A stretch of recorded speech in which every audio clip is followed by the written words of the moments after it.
Usyk Verhoeven, we're here. Fight times are a little bit annoying because it's baking. I've been sort of dying. To be honest, I fell asleep. I wanted to watch. I wanted to start at Hiruta, but the start, the ring time, the walkout times, it was going to end up being like a 5-6 hour stream, and I was like, in this heat on a leather chair, can't be bothered with that. But we're here. We've got Catterall, Giyasov, Sheeraz, Begic, and then obviously the main event, Usyk Verhoeven. Frank Sanchez just knocked out Richard Torrez Jr. in the second round. Slightly annoyed that I missed that one, but it's okay. It is what it is. Yeah, I was kind of sort of busy. I don't know. Not well, but you know, one of those busy ones where you're like, oh, I'm busy. Probably could have done it. I'm just being a bit of a wet wipe with the temperature. Can't handle it. If you're not in the UK, and you're probably going to be like, oh, how hot is it? And I'll tell you, it's 26. Hold on, 26 degrees. But it's just killing me. It's just killing me.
You got for the main? Oh, well, Usyk.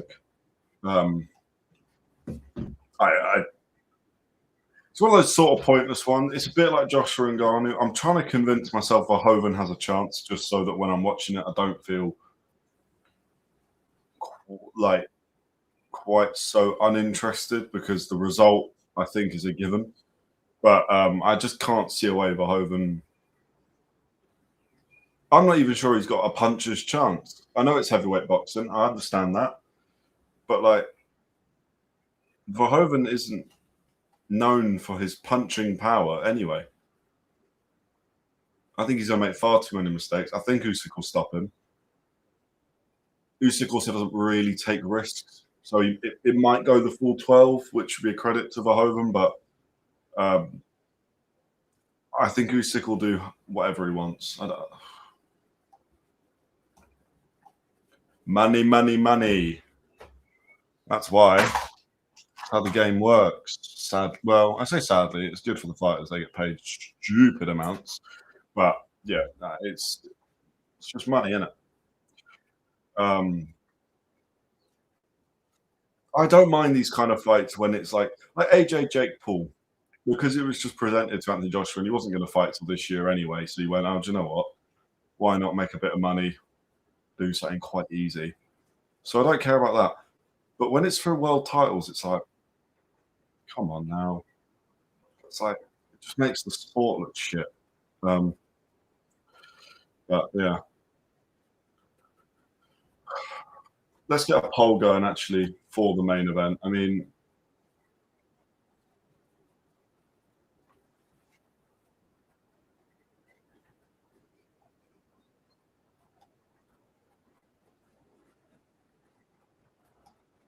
don't agree because what the fuck is Rico? Explain what you mean, Callie Craig. It's good to have you back, by the way. I think you've been a while since we've sort of seen you on the channel, so it's nice of you to come down. Thank you. But Rico, I see what you mean. You disagree because he's not selling. Yeah, no, I agree. But the storyline behind Rico of the GOAT kickboxer versus the the GOAT of this era, heavyweight boxer, obviously, then that's I think why it makes sense. But that's why they've done it in front of the pyramids. You know, they've just, I mean, how many people are actually at this event? Like, there can't be many. Hold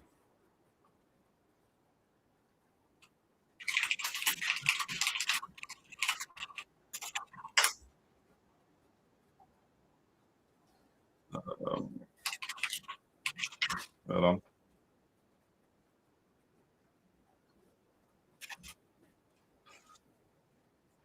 Right, Liberty Bar. Well, no, that's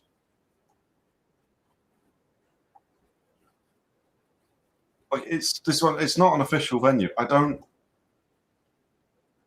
think there's going to be anyone there anyway. It's one of those events. Like I like it from a point of who cares about kickboxers versus boxers? I mean, surely someone that has earned a shot. Oh, 100%. I'm not on the side of wanting this fight to happen. This is what I mean by AJ Jake Paul's ridiculous, but get your money. Why not? But this is just, how can you justify it? The blokes had one boxing fight 13 years ago or whatever it was against someone that I think went on to fight 6 times, lose 6 times by knockout. Like it's ridiculous. I mean, I feel stupid even putting a main event poll in here. Main event, who have you got?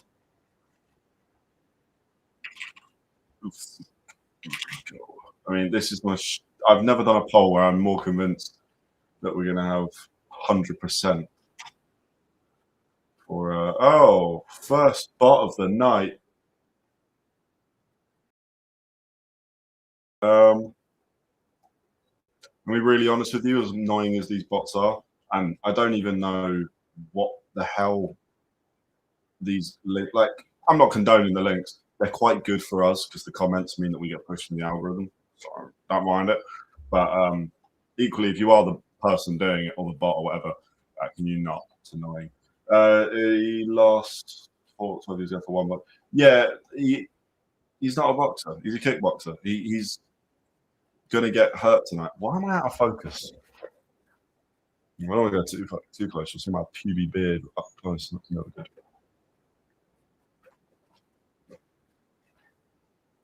Be like that.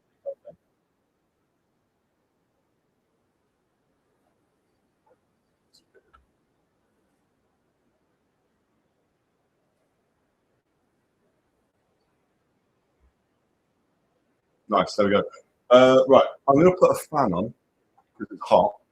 If you guys can hear it, let me know and I'll turn it off.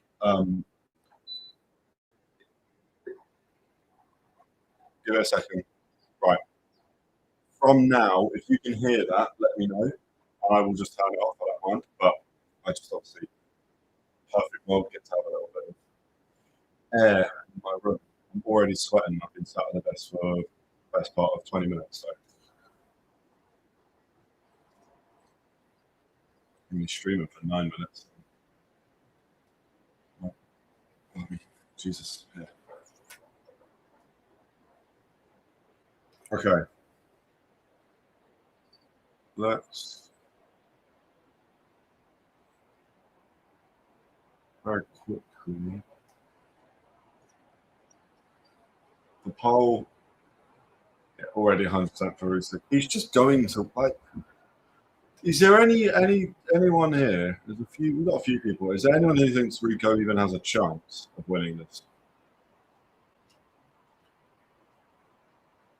Any chance?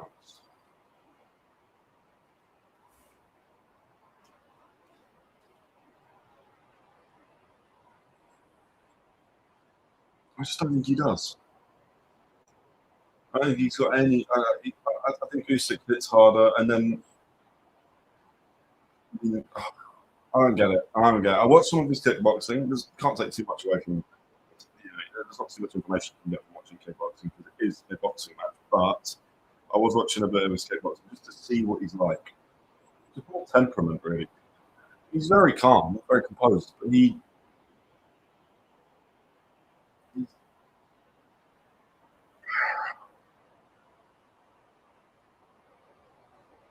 just not going to be good.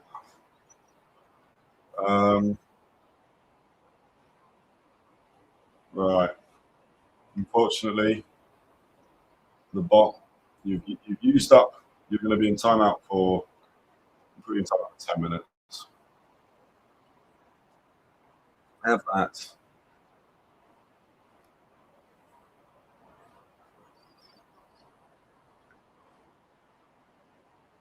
But hello, Rico. Seems like a cool guy. But he just ain't going to win. I'm more interested in the fight that's next in Catterall Giyasov because I think. Why is it trying to kick? Hold on now.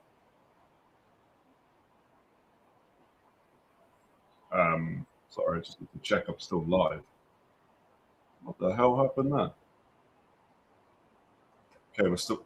Sorry, I just started saying, asking me if I was sure I wanted to leave. That's a quick stream. God, I need a haircut. This is too much hair, and it's in my face, and it's in my head. Okay. Oh, fuck it. It's to the point where I might just stick a hat on inside. I can't put a hat on inside.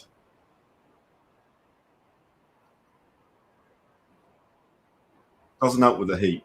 The heat expands my hair. If it was colder, this is not a bad length. It's just, anyway, nobody gives a shit about my hair. Right. Catterall Giyasov. I don't think Catterall's going to win this. We've obviously the zone and their commentary not quite doing it, but I'm seeing so many comments saying Britain are walking away to world champions. Hamzah Sheeraz should absolutely wipe the floor with Alem Begic. No disrespect, 29-0, but he's a 39-year-old. If you look at that 29-0, who he's fought, limited. There's very little there. So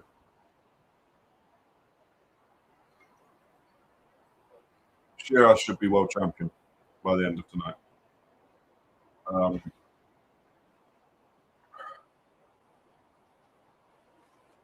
It's a foregone conclusion. The co-main and the main, but Catterall Giyasov, very close fight.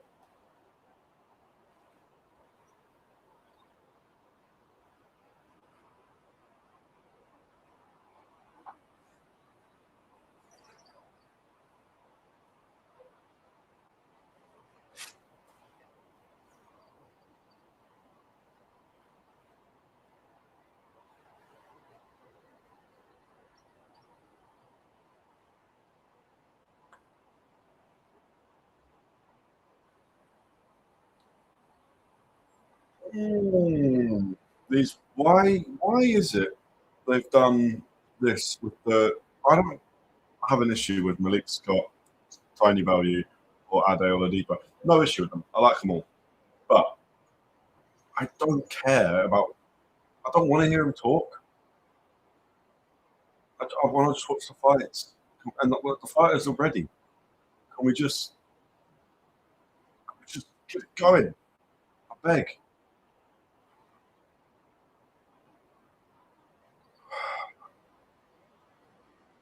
It's doing my head in. Really doing my head in.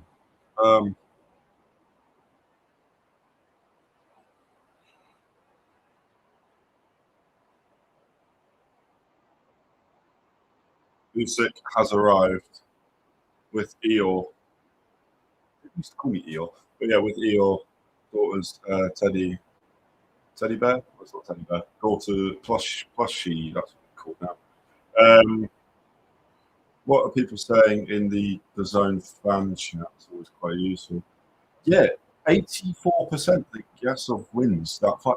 I can't believe it's so. Do you know what? I'm not a betting man. I don't like gambling, but it is always interesting seeing the odds and seeing sort of who's being favoured because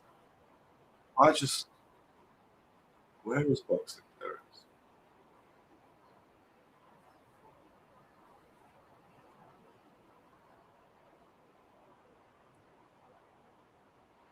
64 for Giyasov. I mean, I just can't believe how we've got a silver Olympic medalist, 17 and 0. He's never looked like he's going to lose. You can watch his fights. The guy's just done well in most fights. The only fight that I would say potentially had problems was against Ramirez, but that was a split decision win, and he had a point deducted for a headbutt or a low blow. Or let's find out.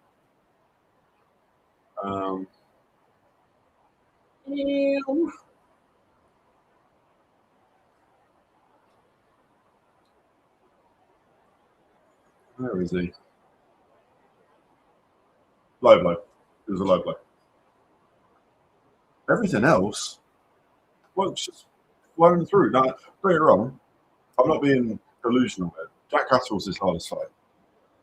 I'm okay. I'm not, but Catterall does struggle against. Oh, I don't know. I don't think Catterall's going to win this. It's not. Giyasov can punch as well. Look, it's a tricky one.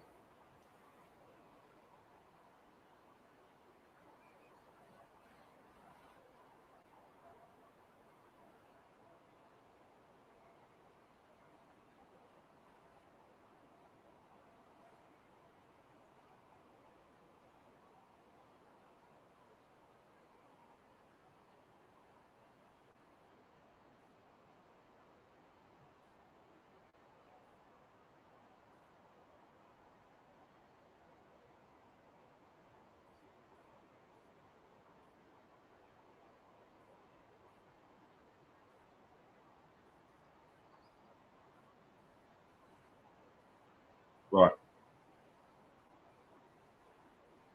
Let's see. The poll, obviously, 100%. It's going to be. Let's not kid ourselves. Like, do we even? Do you know what? I might bin that off the poll. We'll maybe get that going again, but I'm going to bin it off because it's just not that interesting. What I am going to start a poll for is the fights that could be a little bit more split in what people think. So we'll go Catterall, Giyasov. Just make sure I'm spelling the man's name correctly. Yeah, that's more interesting because I think that there could be a little bit more to it. As you see on screen, by the way, we obviously do have a £50 Amazon gift card giveaway. It's completely free to enter. All you have to be is subscribed and let us know that you are subscribed. So comment. If you've got a public account, then we just know because it comes up on our thing. But most people don't, so it is best if you do actually want to enter. Obviously, only subscribe if you're enjoying the content as well. But it's a free giveaway, so why not? But yeah, it's very simple to enter. You can go ahead and do that whenever you want. I've just noticed though, there's a quotation mark missing there. That might be why we're not at 1 million subscribers. I think that must be why. That's kind of annoying, actually. I'm going to make a note of that. You have to sort that.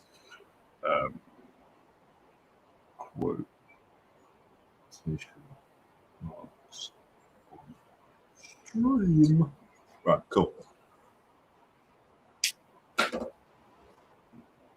Oh, stop talking about Josh Taylor. It's been so long now. He's beat him. He got the rematch. He beat him. Yes, he should have been undisputed. Yeah. He was unlucky. But then he fought Barboza and he was knackered. And I like Catterall, by the way. I'm a fan. And he beat Josh Taylor the first time. I'm glad he got back. He got to run it back the second time and go well. But I just don't care about that anymore. Like, just move on. Jack Catterall is making his ring walk. We are about to get the first fight of the stream. 20 minutes in, which says a lot about them, not me, obviously.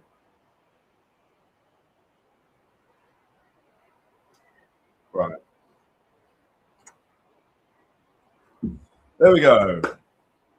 Got to say, obviously Usyk and Rico probably have a bit more to their walkouts. But Catterall's just got his name up there. Which is still very cool. I'm not saying it's not. But, right, I'm looking at the crowd. It's basically all standing. Oh, I was in floor seat, sorry. I want to know the attendance of this event. Surely I can find this. Usyk versus Rico attendance. There we go. Oh,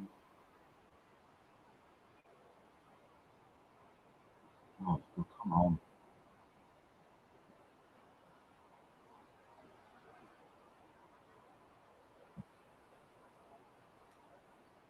It's so just why can't if anyone in the if anyone here knows, as in if anyone is watching right now and you know the answer to this, if you could let me know because it's extremely interesting. I'm really intrigued by the amount. Giyasov making his way. Bit more of a ring walk for him. Jack Catterall, by the way, could be fine. He walked straight to the ring.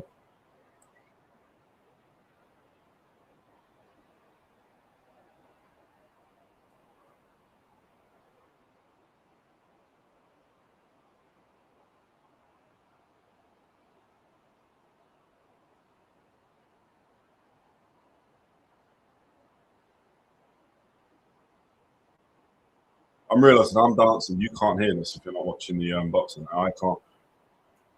Still getting used to this bloody screaming.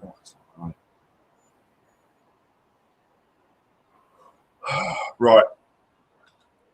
Music's been good on the show, by the way. But again, not that anyone cares because we care about the boxing. But you know, we're here. Right.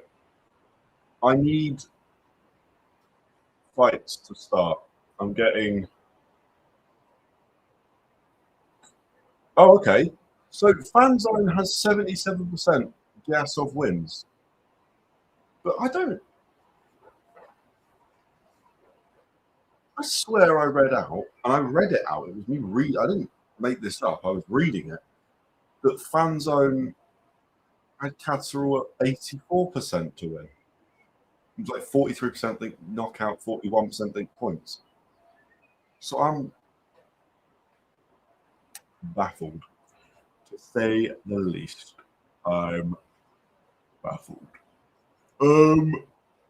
Christ, not a good time to be tired. Scary Movies sponsored me event. Are they any good? Scary Movie? We've got a friend that highly recommends them, but I've never seen it. What else can I put in the? I can do a Q&A. Say something. Ask questions. I don't.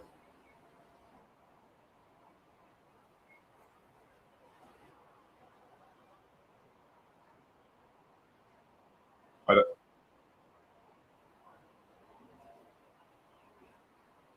how this works.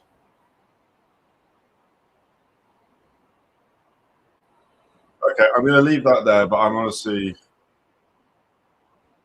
I ain't got a clue.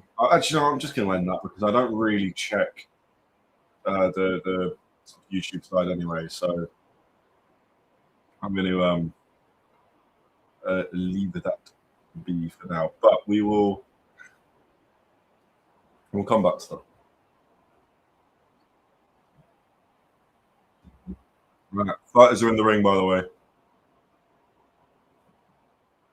Just sort of doing the next announcement.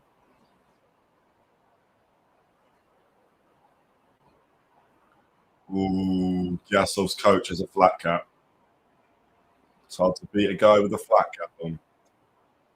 I think fight's as good as done.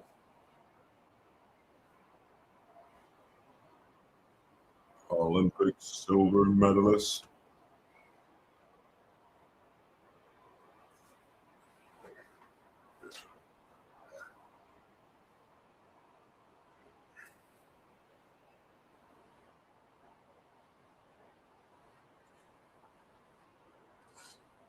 Do we think either of these guys could?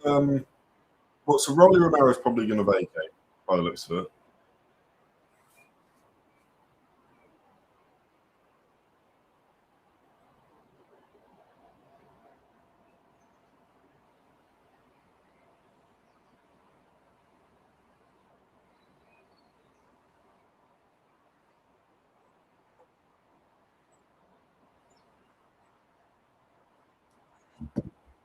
Alrighty, we're actually into the boxing now, so we can not have just me waffling for 27 minutes. That's a bit of a record.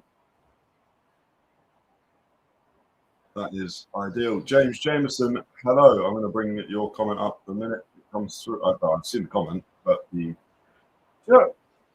anyone here is looking at this stuff and going, I could do streaming better, absolutely go for it. By the way, the fight has begun. We are round one.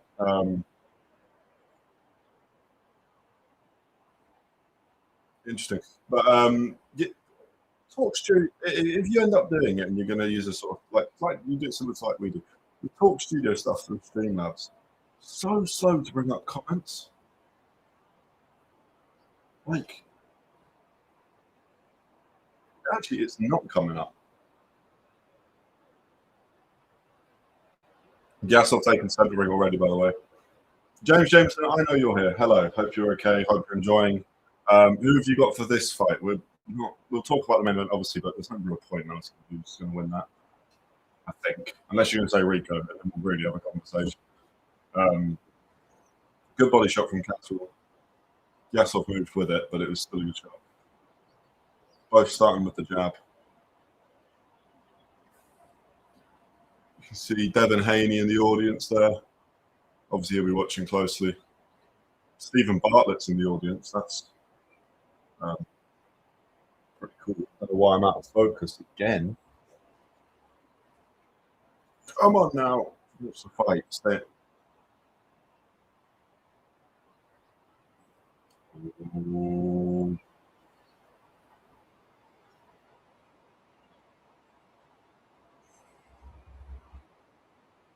Giyasov down. Giyasov is down. Catterall, by the way, looks huge for this fight. Sorry, I've been kind of faffing about. 1:15 left in round one. Jack Catterall started strong. I've maybe looked at this all wrong. I thought Giyasov could really have a chance. I thought that people are overlooking him. Potentially Catterall's experience is coming to play, but that's a good, strong start for Jack Catterall. He started aggressive, Catterall, which is rare, which I do like to see. I don't.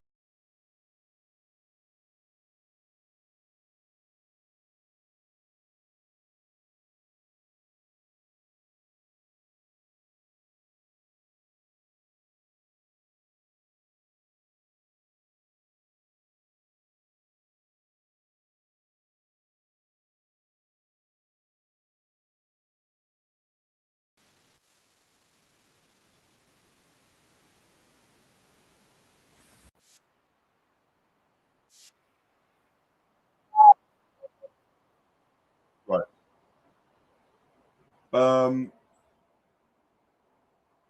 Jesus. Okay. I don't think my live has died. I'm just going to check there. Did it just completely go? Yeah, right. Sorry about that. I genuinely just got kicked off my own stream. But we can now bring up the comments. James Jameson, hello. Hello, everyone. I know you said that a while ago. Usyk versus Rico shouldn't be a sanctioned fight. It's an exhibition. Modern boxing is a farce. Yeah. It's It is rubbish. I can't believe I'm about to correct you because I know where you're coming from and your point is right. He has had one boxing match, but it was 13 years ago, 12 years ago, 2013 or 2014. He won by knockout, but if you look at who he fought, it was nobody. Rico's a big unit. He is, but he's not like when people say he's a big guy. It's a great shot that put Giyasov down, by the way. Really good shot. Just straight on the chin. Shuddered through him. Thank you for telling me I'm back, by the way. I appreciate that because you never really know. I can't believe I got kicked off my street. Rico is a unit. You're right.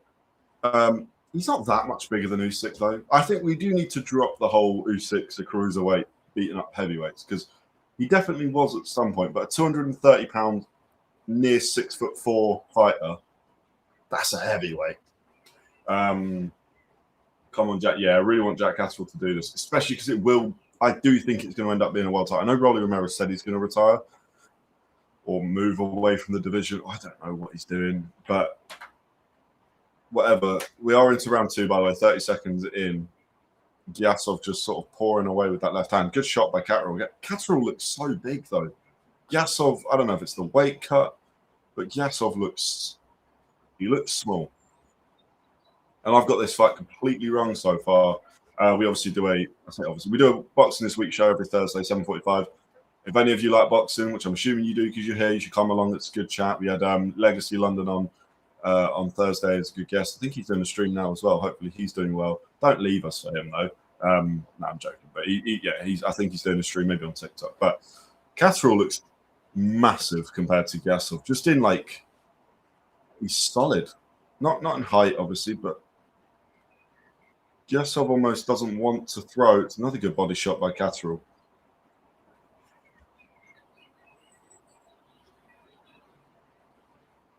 I probably should have ended the poll with Catterall, but well.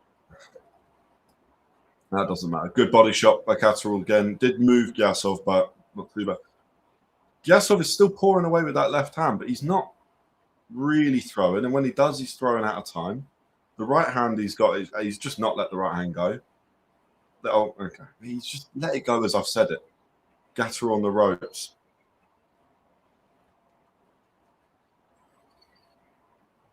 I believe that's Jason Statham ringside.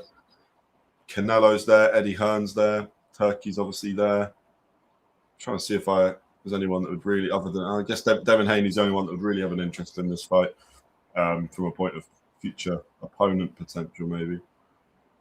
Good shots by Jack. Jack Catterall's looking quick tonight. He looks good. I'm liking this from Jack Catterall.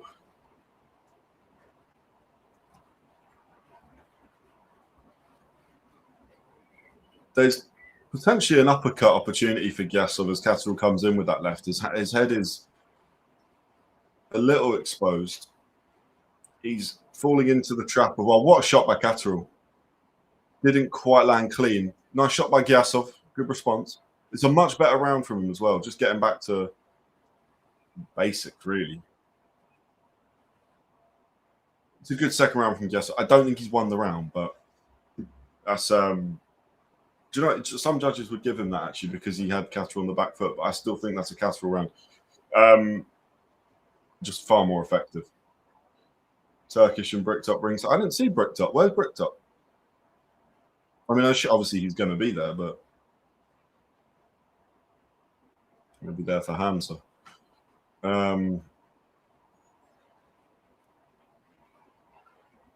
Yeah, Giyasov looking a lot stronger in this second round.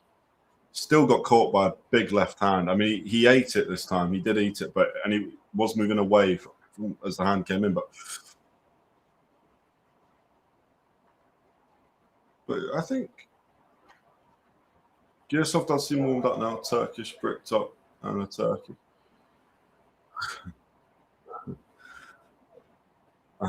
Here we go.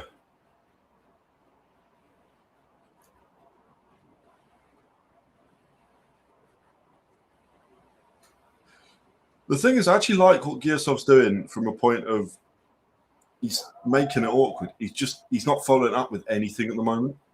So this little twitch with the left hand he's got going, where he's sort of feeding his way in to Catterall, that is actually working. He's closing the distance with it, but he's not doing anything with it, and he's letting Catterall throw these. Well, Brick will be behind the scenes pulling wings off Butterfly. Jao Pataya ringside, Spencer Brown ringside. Really trying to see about that. Might be Ajit Kabayal back there as well. Hopefully, I'll say if to be nice, but Jack needs to apply pressure. Yeah, I agree. I don't want to see him fall into the same habit that we normally have, where he ooh, good little right hook there. Just put Giyasov off balance. Not quite doing anything else. Golovkin's there. By the way, Golovkin next to Canelo, next to Anthony Joshua, next to Terence Crawford. That's pretty cool. I do like it when you see that, especially when it's former opponents. Mike Coppinger's scorecard, brilliant. After 2 rounds where there was a knockdown, I wonder which way it will go. Just the most pointless addition to the stream.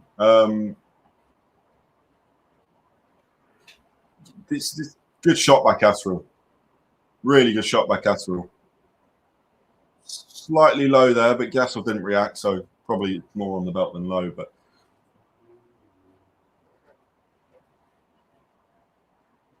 another good shot from Catterall. That left hand is just landing. It's pretty telegraphed. Oh, good shot by Giyasov. Good little counter that was. Slowly starting to be a case of Catterall bullying him with the same left shot. But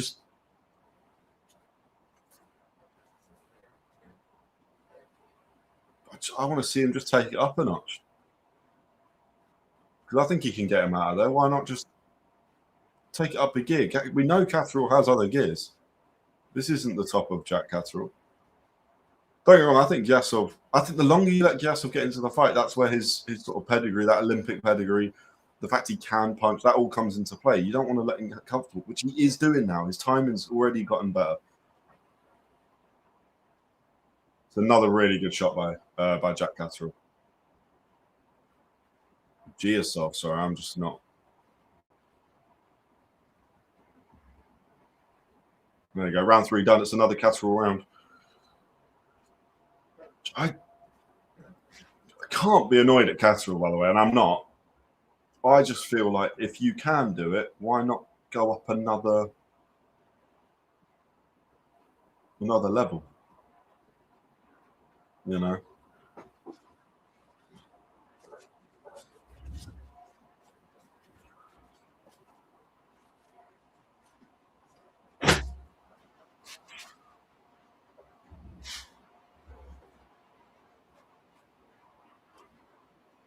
I think Caballero is there.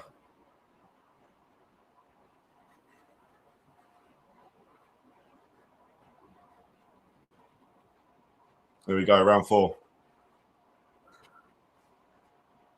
I assume we're all scoring this Catterall, well, up 4 rounds because of the knockdown, but Catterall winning obviously everything so far. Why am I out of focus, man?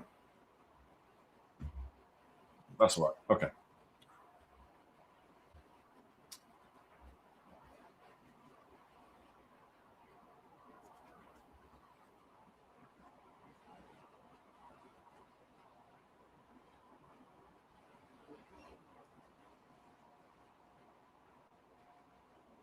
Round 4 started. Catterall. I just don't want to see Catterall do the thing where he sort of takes a little, takes a bit of the fight off. But Giyasov getting a bit better from Giyasov there. It's a much better start to the round from Giyasov. Giyasov, well, he can punch, so I don't want to see Catterall, start getting a.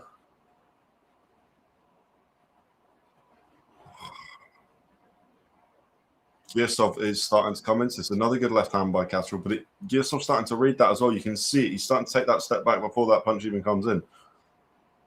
I think Catterall just needs to mix things up a little bit.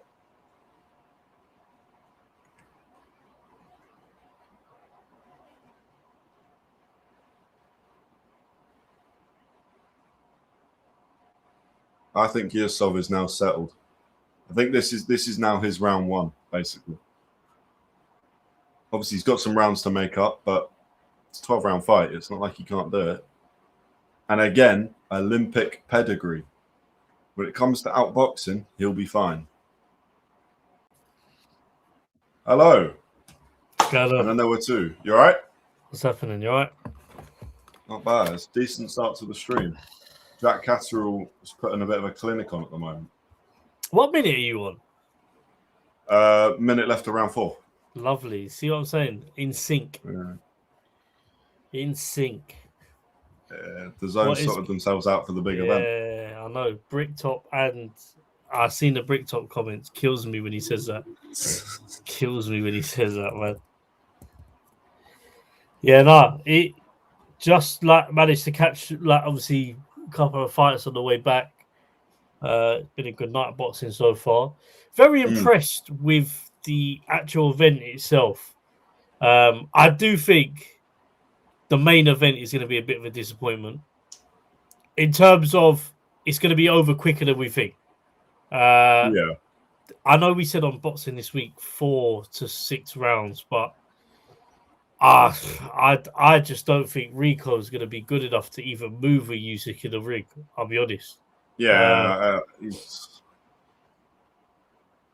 going to come out really tense, I think. Yeah. And he'll waste energy. And then if he does get into the fight, if there's any real, maybe he can box, it'll just go out the window. Because Usyk's going to be levels above him. So I think that's a Giyasov round, by the way. I think that's Giyasov's first round. Catterall has to be careful. And obviously, he's well up on the cards, especially with the knockdown in round 1, but he can't do the typical taking rounds off that we see far too often. Yeah.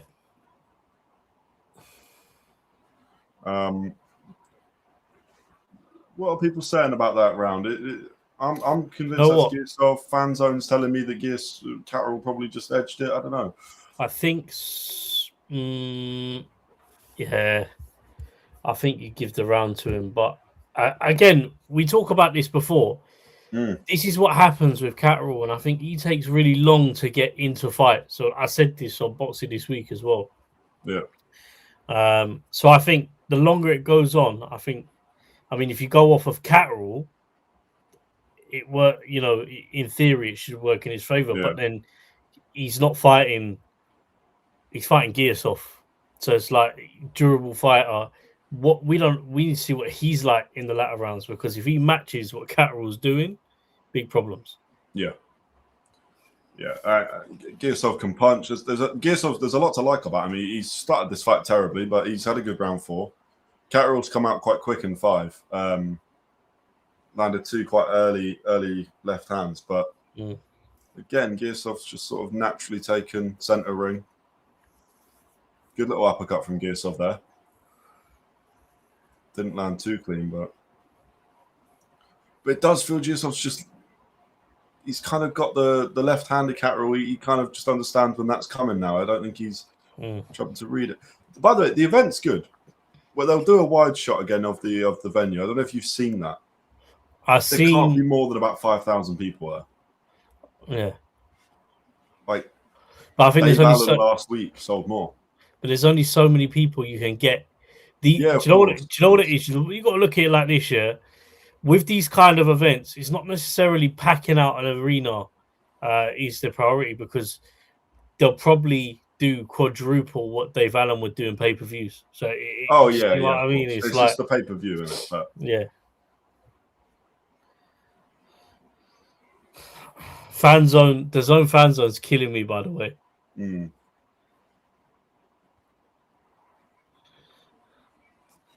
That's a good comment from James Jameson. Kickboxing is a slightly wider stance, harder to control the distance. I think that's why martial arts find it hard to cross over. Usyk versus Rico. I agree. Yeah, you're generally standing a little bit more square on in any form of MMA than boxing, because you kind of have to, because you're looking for kicks as well. So you need a bit of, not just the arms. I mean, we see it with, obviously, when we were at DFC events.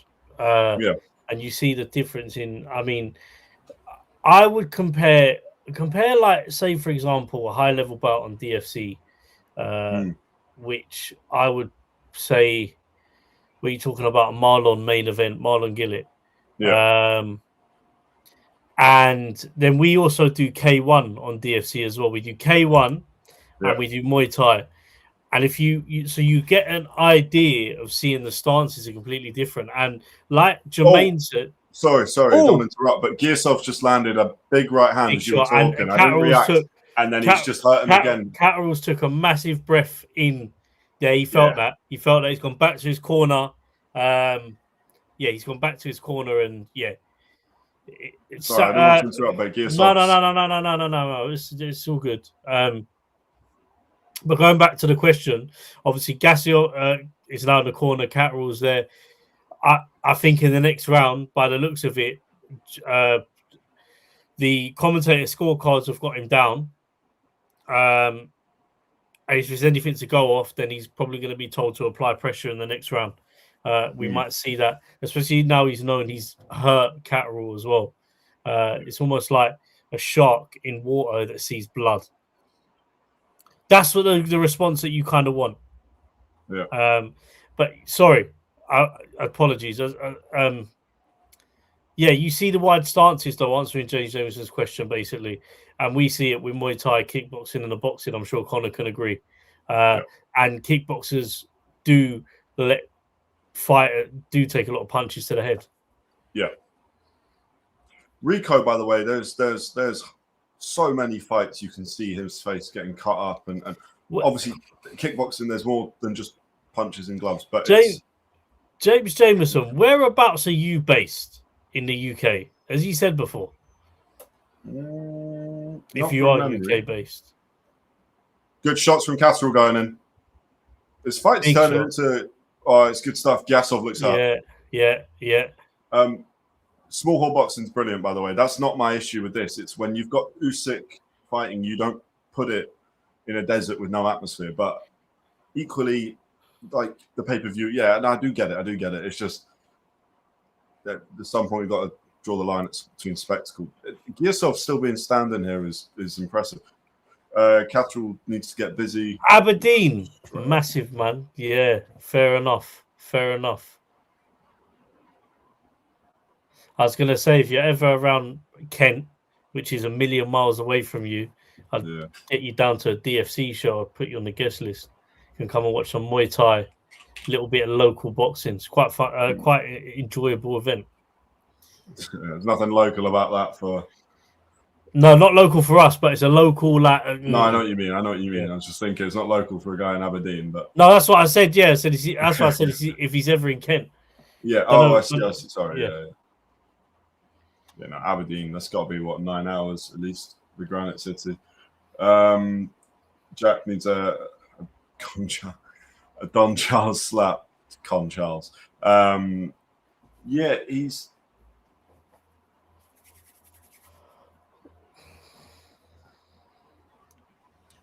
Giyasov is boxing better, but Catterall's still winning the rounds at the moment. Catterall needs to move off. Catterall needs to move away from there, create a different angle though. Pushing back like he's doing now. He stays too long on the outside there, and he's going to have problems. He's overstepping his punches as well. I mean, obviously, this is Derek Chisora in the audience as well, speaking with Tony Bellew. There's a lot of star power in the audience. I mean, of course there will be, but Stephen Bartlett in the background there. Devin Haney. Saw Devin Haney there. Well, Devin Haney will be watching this closely because, if Rolly Romero has actually retired, then this is the world champion. Why is he retired? I don't know. Apparently, he put a tweet out today just basically saying that he's done. Fair enough. He's a bit of a weird guy. We know. Jason Statham's there. J.R. Pataya's there. Mate, there's Golovkin sat next to Canelo, sat next to AJ, sat next to Crawford in the front row. Nuts.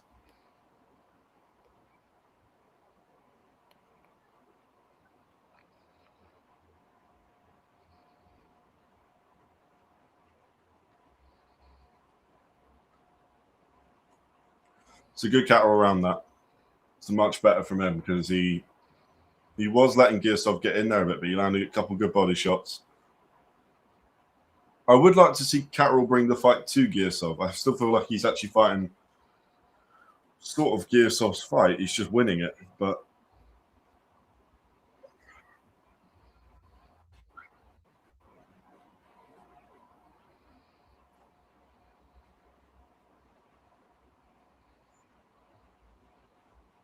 What a view, by the way. The pyramids.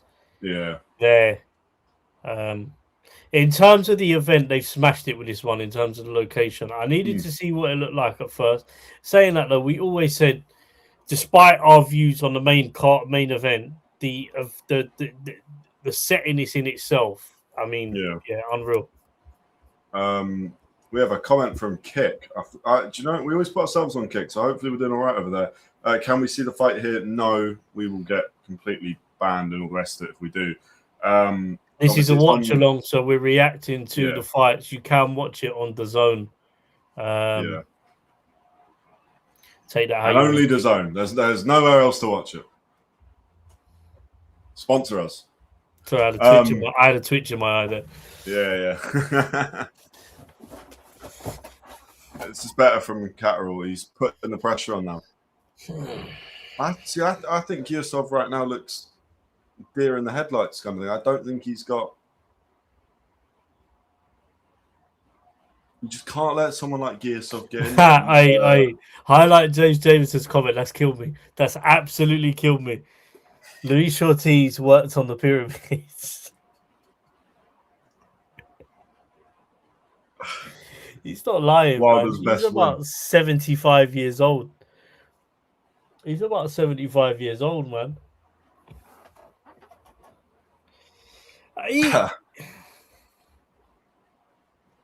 He is old, Jameson, though, I can't bring that one up, but you're not wrong. Can anyone find his real age? What, Luis Ortiz? Yeah.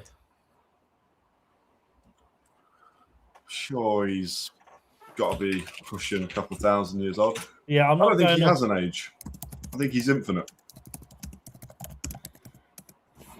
He's the original. Supposedly he was born in 1979, but I'm not having that. What, so he's 47, is he? Yeah. That's a tough 47. 1,000,000%. See, Giyasov there, the right hand, he twitched it. Then he almost backed out. I think he should have thrown it. Catterall was moving back. Yeah. I think you could have had him off balance. It's almost getting annoying that Giyasov is still 7 rounds in, worried about throwing. We're in the second half of the fight. He's 6 rounds down when you think of it with the knockdown. One sec, I'll be right back, Connor. Yeah, that's right.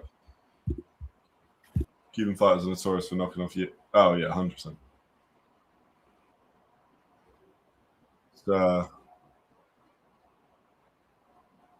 It's quite common to find out they're older than they are, and I reckon he is. Good stuff from Catterall. Right at the end of the round, but he had him hurt, and he's won the round anyway, but he's just certified the win there. It's another round for Catterall. Giyasov is annoying me, I'll be honest. I expected a lot more. Still time, but I expected more.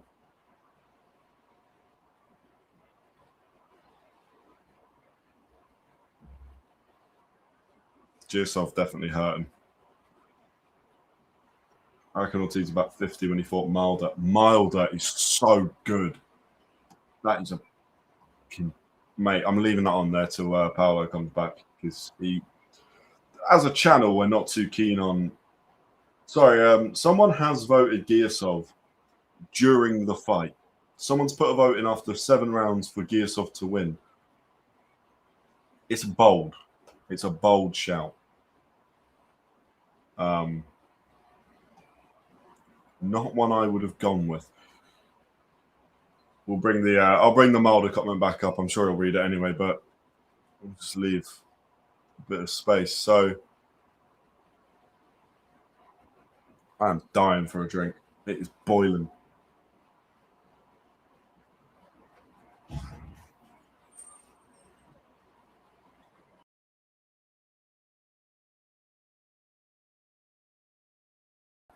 Well, that's awesome. Been given a drink. The timing on that. I am dying for £1 million. You know, come on. Jack, get busy. Yeah, he really needs to. He's going to get. I think he's going to get away. He's in sort of flow state, and Giyasov's just not got an answer for that power. I would like to see Catterall put the gears up. I know it doesn't, and it shouldn't matter. But when you've got the likes of Haney, the WBC world champ, in your division, sat there watching, I think you should send a message. And I think Catterall's got more than what he's doing right now. So,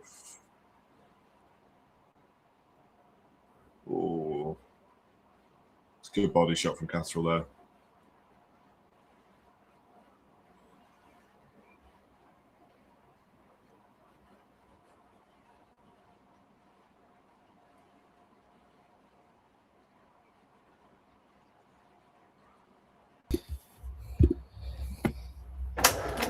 Still want to see a little bit more from Catterall. He doesn't need to take risks, but he's felt Giyasov's power. It's. I'm sure we can see Jack more. Catterall and Josh Taylor won. Surely he's got to be the biggest robbery in boxing. Yeah. The connection room. What are you saying, bro? Oh, bro, how you doing, man? You're right. Highlight that one, man. Big him up as well. It's got a very good channel. Please go and check him out and subscribe. All sorts of knowledgeable content on there as well. We got a live stream link going for anyone that wants to join. It's at the top. If you want to join into the live stream whilst we're watching Usyk and Verhoeven reacting to it, it's at the top. But check him out, man. Check him out. Check him out.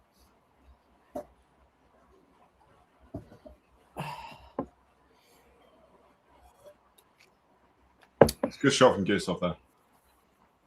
He's annoying me. Giyasov's annoying me. I built him up on boxing this week. You know, this happens quite a lot. Sometimes I'll say, watch this fight. You know, just give him a watch. There could be something there. And it's not every time that this happens, I'm happy to say. Otherwise, I'd maybe reconsider doing this. But sometimes when they do it, like when they're bad, they're so bad. Let me see. Do you know what? We might have been having someone jump on tonight. Let me see if he's about. That's cool. Wayno, hello.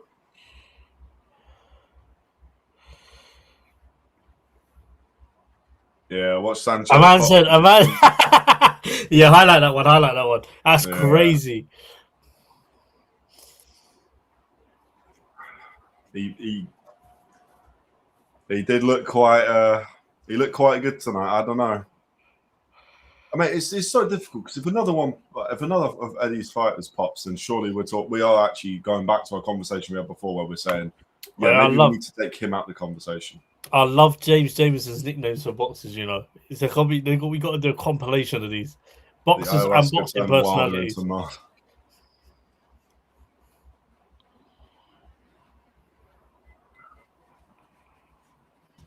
You have to say Wilder for a surname of a professional boxer. He was always destined to punch like a train, wasn't he? Round 9 of Catterall Giyasov. The fight has lost its steam a little bit.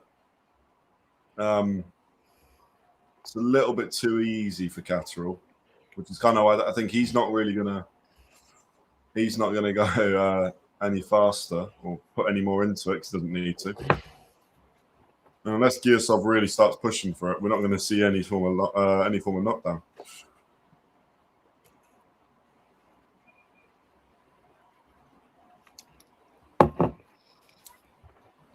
I mean, DAZN, by the way, this is the second time tonight that they're on-screen graphics. And I know it doesn't matter, but when you're paying for the DAZN subscription and the pay-per-view, and then they're putting a scorecard up that says the fan zone have it 52 to 79.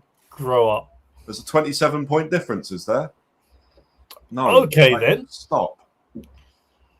Just stop. It just little things like that do my head in. What's the point in paying 25 quid for something? Like a child could count up the numbers. Like, let's not be That's being rude to a child. Any child could do it. Let me get some of you.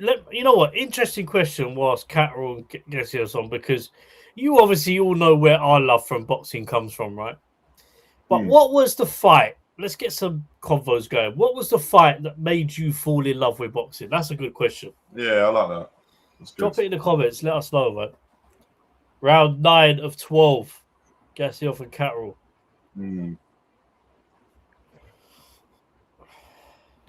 I always say it. For me, it was Hay and Klitschko. I'll be honest. Yeah. Hay and Klitschko. Hay and Klitschko was... But then I was watching David Hay before that anyway. But I would say British fighters or across this water, from what I was able to watch at the age...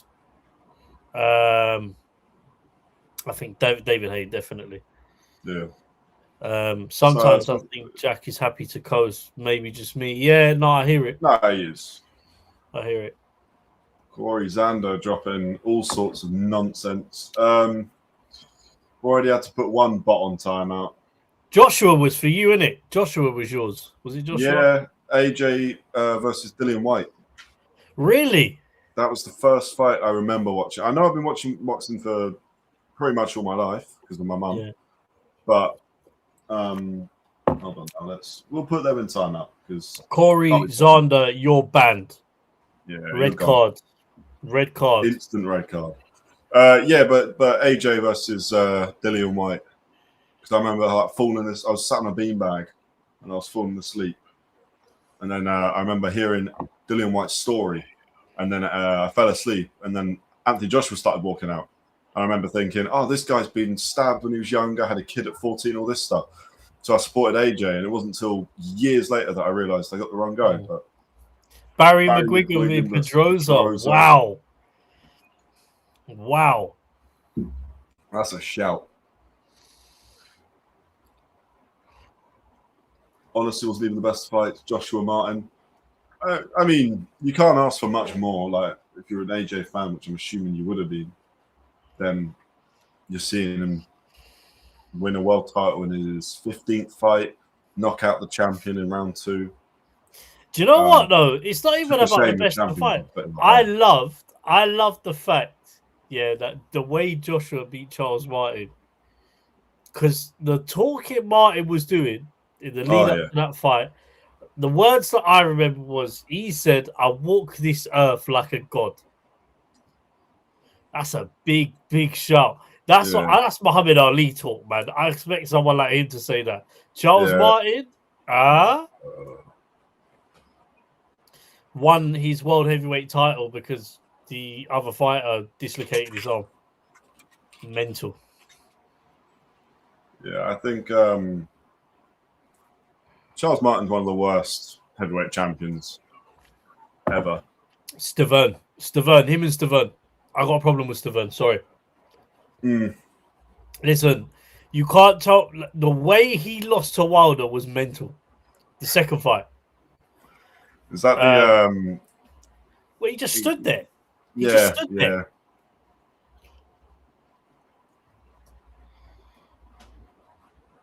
Is that the fight where Wilder drops the shoulder on him, basically? Yeah. Yeah, and just Wilder just doing stupid stuff. Charles Martin walks like a...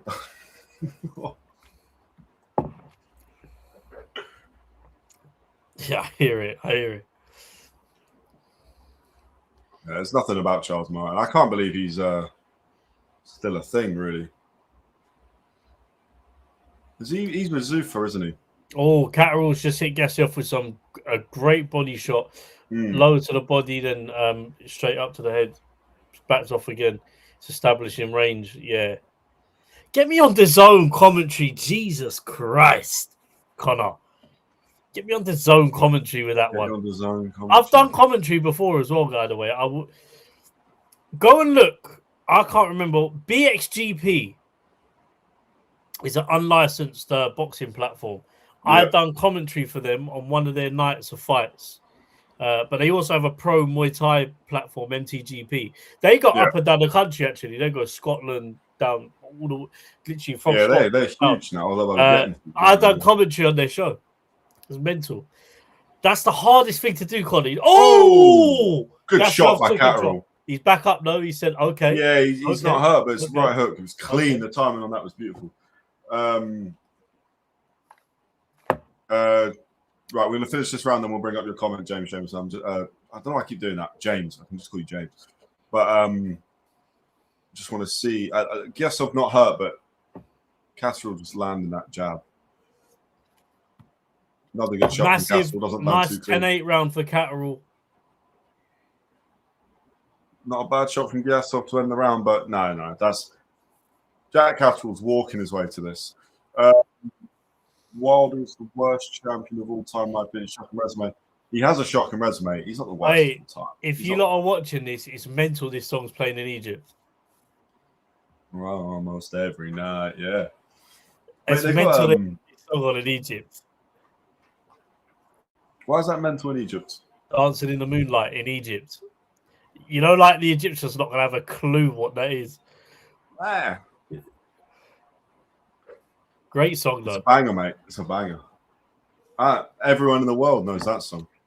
Alem Begic there. Let me tell you where. In about 3 rounds. Dancing in the Moonlight, the first time I heard it, not just on radio, but on a TV show, was on Only Fools and Horses when they were in the CAF. Okay. Del Boy was there. Rodney was there. If you know, you know. And Dancing in the Moonlight was played in the background. What a program, by the way. That is, by the what way. A show. What a show. God. Dropping the chandelier has to be one of the funniest things. It's the best thing. It's the best episode. You know what's mad about you, Connor? Yeah? For your age, you've watched quite a lot of things. Oh, yeah. Mate, I love TV. You're like an old soul. Movies, You're like an old soul, man.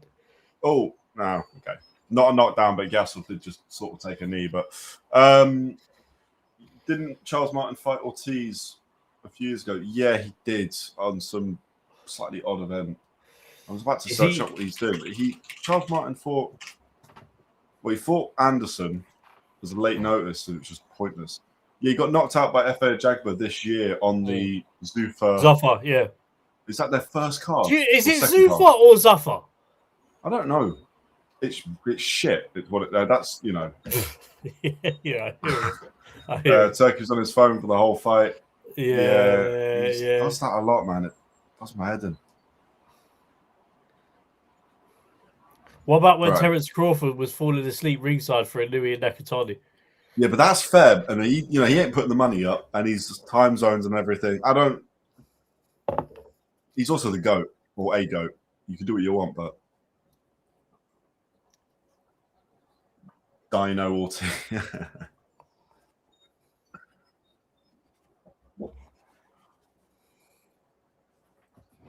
Only for I do think, by the way, I think Catterall could win this fight by knockout if he wanted to. He's just. Do you want to know? Taking the risk? Yeah, 100%. Minute 10 to go. Yeah, James, Only Fools was hilarious. That chandelier scene, they could only record it once, apparently. I watched a documentary on it. If they didn't get it right. Saw that. And they were told, do not laugh. Yeah. Interesting. We talk about everything on here, man. Whilst we're reacting to the boxing, you don't get that on I'm just thinking, we're probably one of the most British channels going right now, though. That's. Yeah. There's no American audience. GRGTGHTRFGB. You're fired. Yeah. Get out. It's time to go. It's time to go. Listen, don't talk to me about Arsenal, man. I'll rest up though. That guy's he died, didn't he? That's sad. Yeah, he did. Claude. That's the one. That was one of my favourite Arsenal fans. Yeah. What's your favourite film and series? I'll go first. Trading Day is my favourite film. I'll be honest with you, but Denzel's my favourite actor. Oh, hang on. We'll go back to that in a minute. Yeah. Giyasov just started putting the pressure on, but he's going to have to do a lot more than that. Yeah. We're going into round 12 now, but whilst they're having their chats in the corner and getting their faces polished up, Trading Day and series-wise, I am going to say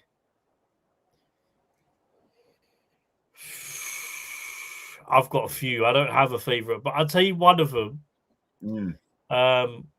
Do you remember what was the one? That's how long I haven't watched it in. It was the American one about the bikers. About the what?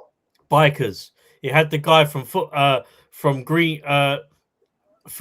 Street in it as in America, and he played as one of the lead people as one of the main biker guys. That one there, I watched that during COVID. I think it was. That was good. That was good. And it's got the guy. It's got the guy from Sons of Anarchy. That's it. Sons of Anarchy. What a show! Yeah, that's one of my favorite. I'll be honest. Yeah. Training Day and Sons of Anarchy. What about you, Connor? Fire it. Movie. It's between two. I watched Man on Fire again recently. Ooh, and that's just elite. But I like Stand By Me, which is a bit like not quite the same sort of vibe, but Stand By Me is a good movie. Favorite TV or series or whatever is True Detective Series 1. I don't care about the other series, but Series 1. That's not a series, then, is it? Oh, it's the first series. Fine. Breaking Bad then. Breaking Bad's elite. Fair enough. What about you guys, man? Let us know. What about everyone else? Long Live Claude. Fawlty Towers. Manuel. Fawlty Towers. What a show. Some British TV used to be sick back in the day. I can't lie. Yeah. I feel like TV in general has just not as good anymore. The same. But I think it's saturated by the Netflix market, though, isn't it? Like everybody watches series now, and I think shows lose a bit of quality. Where you get a really good series, but it takes like 30 shit ones for one good one to come along. That's what I think, anyway. Yeah. Catterall, 1 minute 40 into round 12. Giyasov's pushed Catterall back to the corner. He needs to get away because this is not a time to be playing with your food right now. And Catterall's won, I think. So he needs to finish strong, unless he gets knocked out. Yeah, and I think it'd be one of the craziest knockouts ever, but there's just no indication that Giyasov could hurt Catterall at this point. Breaking Bad and Braveheart, that's a good selection. Breaking Bad is just undeniably good.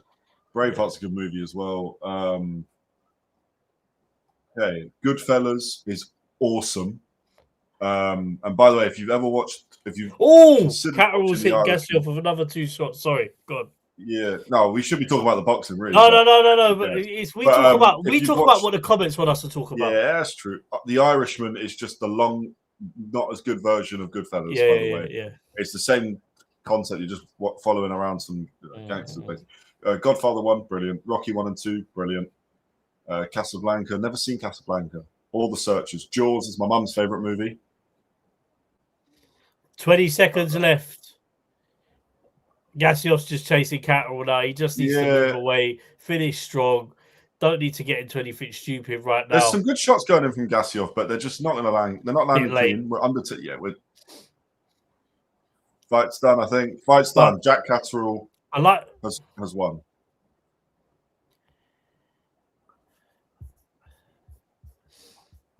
Could well have just seen Jack Catterall win a world title.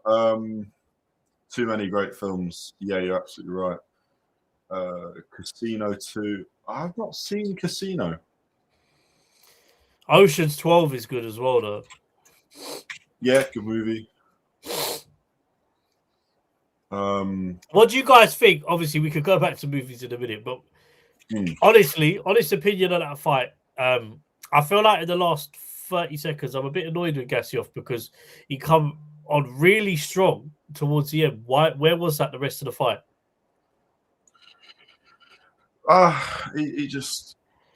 He had to. Jack by 3 or 4 rounds. I'd go Jack by.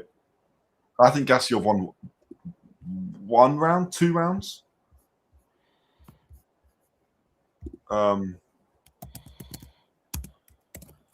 Jack should have got the knockout. Snatch, of course. Snatch is a great movie. A really good movie. Jack should have got the knockout. Yeah, I agree. I would have liked to see him push harder. Just push a bit more, but You know, it's okay because he won, but I think he could have put a statement out there. I don't think that's a statement win. I think that's a really good, solid win. I'm trying to think of other movies now. I mean, Scarface is brilliant. Heat is, I mean, that's just a great movie. I went to see Obsession, the horror movie that's in cinemas at the moment. That's good. Mate, that had people screaming in the cinema. That was proper, like, people were scared. That stays with you, that. It's good. Right. Well, we know Catterall's won, so I'm going to very quickly go and get some food. I'll be back in like 2 minutes. But... Yeah, no problem. I will be here as well. Give me 2 seconds, guys. 1 second. Take this moment to go and get yourself a drink because it's going to be a long night. I will be back in 30 seconds, though. Don't go anywhere.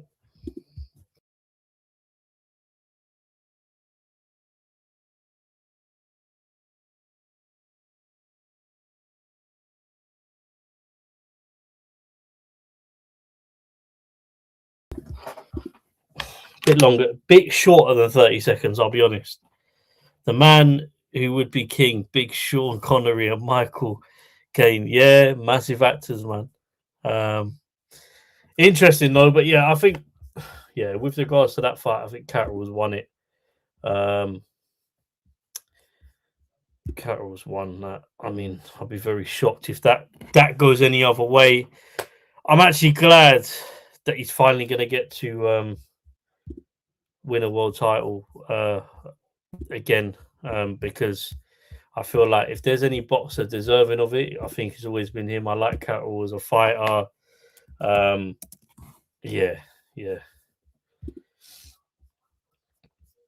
Surely, though, people, no one else can see this Usyk Verhoeven fight going any other way other than Usyk winning, like, convincingly. I don't even know. I think this fight's got less of a chance than in Ngannou, especially because on Boxing This Week, we were speaking with Fighting Talk TV, family of legendary fighter, or legendary family of fighters, but his family includes the likes of Duke McKenzie, so the McKenzies, Leon McKenzie, who was a retired professional footballer and then went on to box. Let me take this up. Yeah, went on to box. So we had him on, and we was chatting about obviously the card. MMA is a lot different. Like, for example, when Ngannou come over to box, I felt like he stood more of a chance because he had that knockout power. But Rico Verhoeven got predominantly a lot of his knockouts from leg kicks. And obviously you can't use your legs in boxing. So has he got that knockout power to supposedly hurt Usyk? Yeah, so Duke is his nephew is one of my friends. This is the other mad thing as well. If you watch the live, so my friend Casey McKenzie, who is Leo McKenzie's son, basically we done an interview with their cousin midweek, but it took me about 50 minutes to realize that it was Casey McKenzie's cousin Jermaine, who's got a channel called Fighting Talk TV, and I realized about 50 minutes in that he was part of the McKenzies. But yeah. He obviously had that altercation with Conor Benn, didn't he? Which I thought was massively unwarranted. And Conor Benn just being Conor Benn, who I don't think's really. I think it's gone left for him recently. I think he's lost a lot of favour and likability with the public now, especially in England, Scotland, I suppose, UK, United Kingdom. I suppose for James, I suppose for you boys anyway, I mean, it doesn't take to get annoyed with the English, I suppose, but then especially when they're like how Conor Benn is, I suppose it makes it even easier to dislike. And depending on where you're from in England as well, we also can be a bit annoying. I accept that. But yeah, Conor Benn. Yeah, he's gone left since he's sort of left Eddie Hearn. Very interesting though. Apparently, he's tried to give Eddie Hearn hush money to stop him talking about him. He offered him 250 grand. Eddie Hearn said, stick it. So that's really interesting because I'm liking these back and forth between Eddie, Conor Ben's team, Zuffa. I'd love to see Eddie Hearn and Dana at some point box in the ring.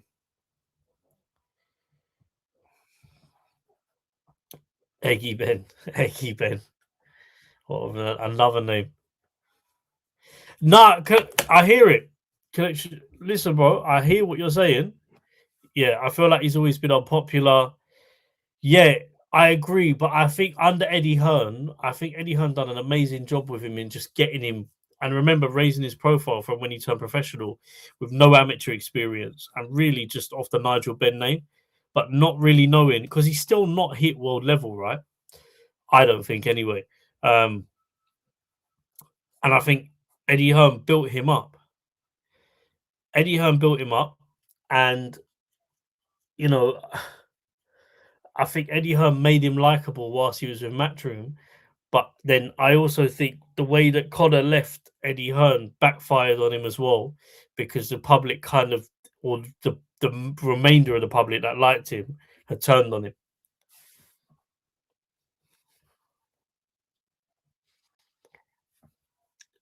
Catterall wants Romero next, but then obviously, if reporters are correct, Rolly Romero's retiring, which is mad. Right.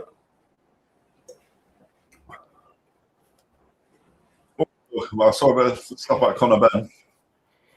Yeah, I was just saying that we had one of the family members of the Mackenzies on midweek. Obviously from a legendary boxing family on a wider scale. People knowing Duke Mackenzie mainly, and Duke Mackenzie's who got into an altercation with Conor Ben. Oh yeah, of course. Yeah. And so we was just talking about that. And we was just saying that obviously over the years, Eddie Hearn done an amazing job with Conor Ben. I think done the best job. I don't think I don't think Dana White could do with Conor Ben what Eddie Hearn done with Conor Ben at the start of his career. But then I think obviously he's gone and done what he's done, and the remainder of the people that liked him kind of turned on him. But obviously, I was just reading the comments. It's like it feels like he's always been an unpopular character. It is correct. Yeah. I think the last amount of people that liked him turned around and said, after that, nah. Yeah.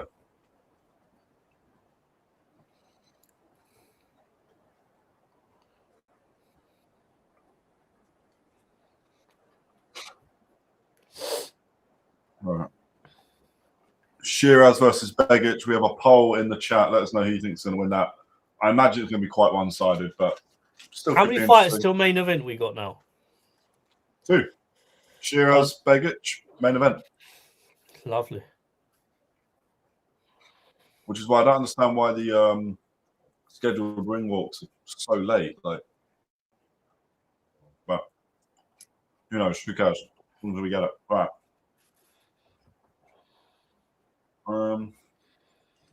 Yeah, Conor's ruined his reputation. And then it's come out today as well that his team reached out to Eddie Hearn. Yeah, I was just mentioning this.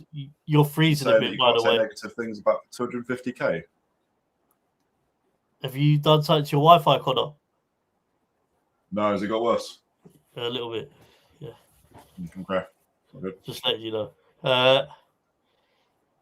No, I was just saying that they tried to pay him off 250 grand, and then he told him to stick it. I mean, you're offering 250 grand hush money company to a man whose company that he owns, or him and his dad own, is worth $1 billion.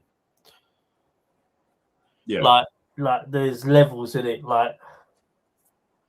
And you know what? He's a businessman though, because he said, "I'm not saying there's a price that he would.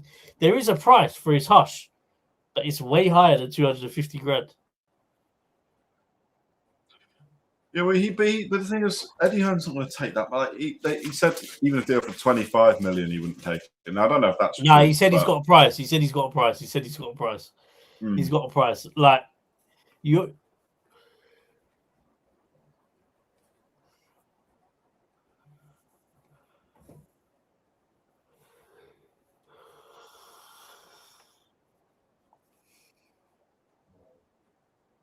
That welterweight rankings is serious, you know.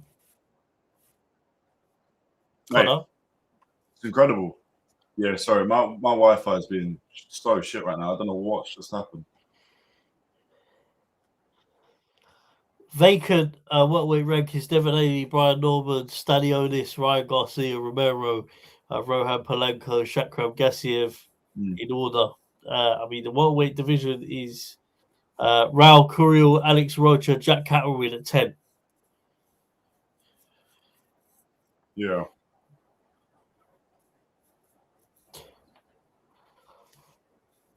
Right. We are 50-50 in the vote. Some people are okay. Begic actually getting some love. I'm sort of surprised by that. Potentially, we've got some German fans in the stream that just aren't speaking, which is fair. Hello, Mel Woods. Right, what is going on? I've not done anything with my Wi-Fi, and it's just dropped off. The winds have picked up on Brighton Beach. Sea levels just. It'll be something as simple as that. I don't actually know what's going on. I can only apologise. I don't know if there's anything I can do about that. What I'm trying to say is normally it fixes itself, so just bear with us. Yeah. It will fix itself. Well, that's why I'm being really stupid, but no. All right. It is what it is. As long as you lot can hear me, you can see Paolo, we're all good. Sheeraz Begic next. Yeah, I mean, this fight's not. Look, we looked into Begic for boxing this week, 94, so this Thursday, or last Thursday. We looked into him. The bloke's 29-0 with a draw. Good record. But he's 39 years old. He's been fighting like very average fighters. Still in McDonald's Wi-Fi. Mate, McDonald's Wi-Fi would be better than this. This is, I don't know what's going on. I'm sure it will fix itself. We just have to be. Yeah. Stealing McDonald's Wi-Fi. Fine. You got to take what I always do. I'll stick my phone on mobile data. And there we go. There we go. That better not He's be back. that quick. He's back. That quick. Okay. All right. Well, look. I don't know what I've done. XCVCV, you are banned. Yeah, the minute I get He's got to go. He's got to go. He's got to go. Right. Yeah, there you go. You're gone. You're gone. Bots are out tonight. Yeah. They love it, Jason. So they're just dying for it. You're dying. This is what we're saying. We don't condone it, but if they come in and drop a load of comments, it pushes our pushes the stream. So yeah, fact. we're not saying that we want them to come. But it's also kind of annoying when when people are actually speaking, we're having a conversation. I don't want to see 30 weird little links from someone with the alphabet, and then it's just annoying. Listen, we don't condone copyright. Copyright? Is it copyright? I'm saying, yeah, copyright. I mean, copyrights are a pain in the ass. Mate, why is Butterkiss popcorn so good?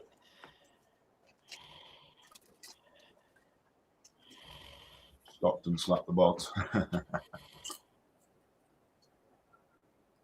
Bare knuckle boxing. I struggled to get into that. Stockton slapped the bots. I hear it. You ever see the Stockton slap? Dark. I don't think so. Let's get this up.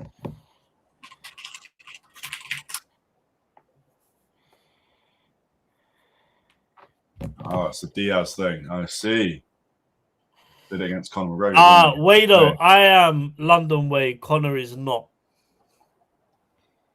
Yeah. I'm between London and Brighton, just in a weird little village. He's not in London though. He's no, I ain't London. I'm like an hour away from London, half an hour away from Brighton. It's easier just to say Brighton. Yeah, it is easier to say Brighton, to be fair. I am near Wembley. Costa del Wembley, to be specific. Costa del Wembley. It's far from a paradise. Let me tell you that.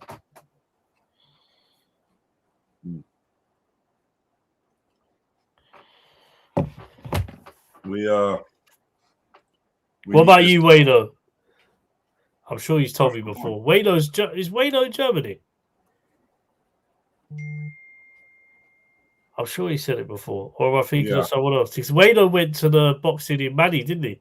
Yeah, I think he flew over. Yeah, it's Germany. Yeah, Germany. We got good memories. Just need to unlock them sometimes. We do listen to our fans. Got to lock in and remember, but it's all right. We do listen to our listeners, man. I just want the fight to start, man. I need them to just get it going. Let's change the text anyway.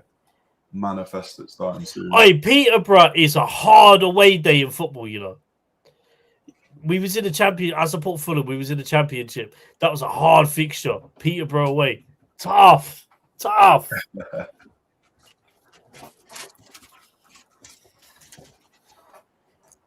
Mate, whole city coming up now. Oh, yeah. We are actually. It is worth mentioning to people. Obviously, predominantly we do boxing, right? But the idea of our channel, and it always has been, was to provide a sports platform where we do reactions of live watch-alongs to different things. We're looking into it, but we're looking at doing something potentially with football, which would be separate to the boxing show. So the boxing show still runs every week with boxing watch-alongs. That's all normal. And then we're going to do something separate with football. So if that is something else that interests you as well, just something else for you to look forward to, maybe. Still figuring out the logistics of it, though, but it is something we're looking at, isn't it, Connor? Yeah, we're sort of just trying to work out how to do it properly and not half-hearted. Yeah. Don't want to put anything out that's, naff quality. Yeah.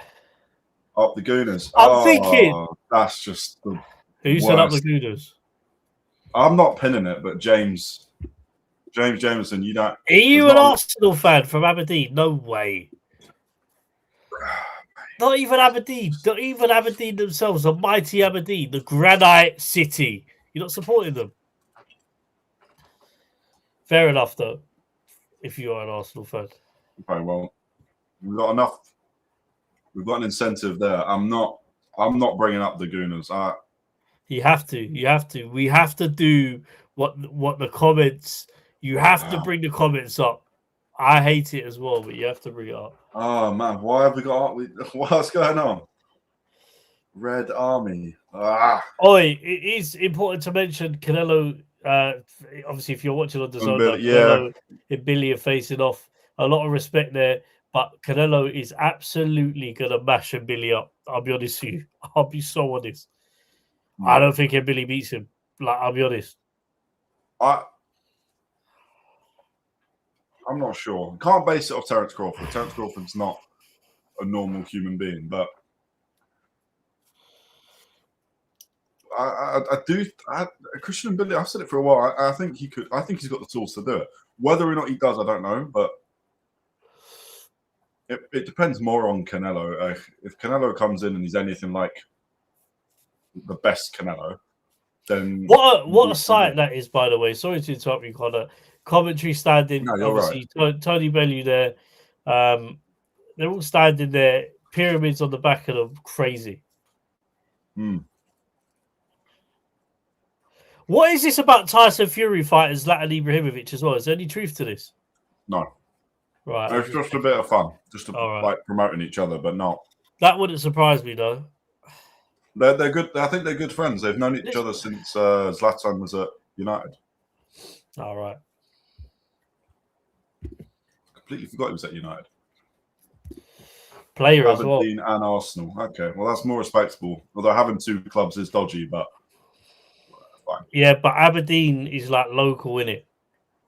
Like, and let's be honest, Scottish League is tough to watch if you're not a Rangers or Celtic fan, especially Hearts. Especially the way Hearts got done on the last day of the season, because the game before that, corruption at its finest. I'll be so honest with you. That penalty is corruption. That penalty was corruption. That should not have been a penalty in the last game. Bring back Fergie, it was all to make a bit more dough. It was all to make a bit more dough to. Yeah. No, we both had separate channels, so they're still there. You can go and watch stuff like. No, mine's off now. Mine's off. Oh, okay. Yeah. Well, we had so I did Hooked Boxing. Paolo did Boxing Corner Casuals. Hence why the name's Hooked Casuals. I mean, it makes sense anyway, but it's just a combination. But we just sort of just naturally started speaking because we did similar content anyway. And then I've been thinking about doing I did a Boxing This Week thing like 3.5 years ago on my own, and it sucked. It just didn't really work. And then when I was talking to Paolo, I was like, okay, we have a good conversation here, Boxing This Week, and then it's just naturally was like, well, let's put this on our own in like a new channel. And then we're here, like 2 and a bit years later. Yeah, when it first started, we was so obviously with YouTube, you could obviously if you use YouTube for streaming, Connection Room in the chat knows because he does YouTube videos, but we was collabing the videos on the channel. So basically, like my channel and his channel would collab live together, which means it just didn't make any sense. Because the analytics of everything and all the subscribers, it got confusing for people. Do we follow one channel or the other channel? So we decided to make this hub. And the idea of this hub, which has been launched for 2 years now, is we've obviously established boxing. Boxing is something that will forever be on this channel. But eventually we want it to be a central sports hub of watch-along reactions. Your go-to Sky Sports. Your go-to's like Sky Sports, but Hooked Casuals, where we react to different things. We're also, as well, by the way, open to people sort of if they've got content that is relevant that they want to host on the channel. In some instance, we're offering that to people as well, and like we'd set everything up, and they can do their streams on it. We're trying to make it a hub, but it's a slow thing. And it would take time. But at the moment, obviously, boxing is our passion. Then me and Connor work on an unlicensed show together as well. So yeah, we see each other and speak to each other quite a lot now. There's a lot going on. I mean, the channel's it's just about getting the boxing right, and then we move on. But it's a good point. We actually don't mention this enough. If you're like us with boxing, if you're the same with football or any sport really, as long as it's a big enough sport, if you say croquet or something, then we might not be too interested, but there's probably an audience for that somewhere. But like, we'll set it up. You just have to basically do the live stream yourself and plan like the topics and stuff, because obviously you would know the topics, but then it goes out on our channel. But if you've got your own stuff going, you can have the clips, like we can collaborate the clips and stuff.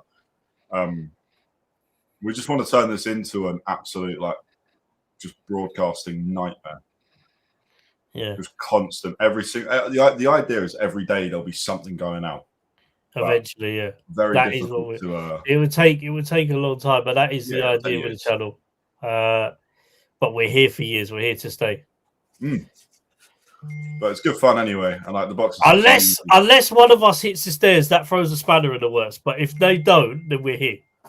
Just have to rename the channel. Yeah. Just be Hooked Connor or Hooked Paolo. Just be Hooked or Casuals.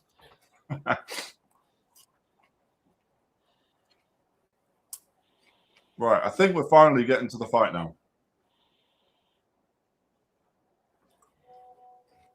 Okay, I believe they're about to start the ring walks. They take so long for this stuff, man. Yeah, facts. What, Catterall won at half. Oh, come on. The rings. That's my problem with Turkey's events. Yeah. Why am I sitting here for half an hour waiting for a fight to come up? Because if I'm watching this live, my head's hot. I'll take it back here to an event. I went to Tyson Fury and Dillian White at Wembley Stadium. Went to Tyson Fury and Dillian White at Wembley Stadium with a group of people. My girlfriend was there. My friends, mixture of group of people. Yep. These lot sat in a pub, until we all sat in a pub until near main event, and it was a technicality because someone else had our tickets and we had to get to them, but they weren't. We had to go in together. Yeah, my head was hot because I paid £80 for a ticket, and when I go and watch boxing, I'll watch it from the start and I'll stay there till, or like not start, but I'll watch majority of the fights. Right, my head was hot because I got there just before the main event. My head was hot. Was hot. I'm telling you now. So if you ever come and watch boxing with me again, don't just, like we go and watch boxing. Anyone knows that watches boxing with me anyway. I like to go and watch all the fights and get in there, and do you know what I mean? But that's just because I'm a fan. Some people, but I get why. It's where the casuals come into it, because like a lot of my friends are casual boxing fans, innit? So they will go for the piss up and then just go in afterwards and watch the fights. Whereas I'm not a casual fan. So like I want to watch the fights. So it's a bit hard sometimes. But then like my girlfriend watches boxing, so she'll watch the fights. And she enjoys the night and stuff like that.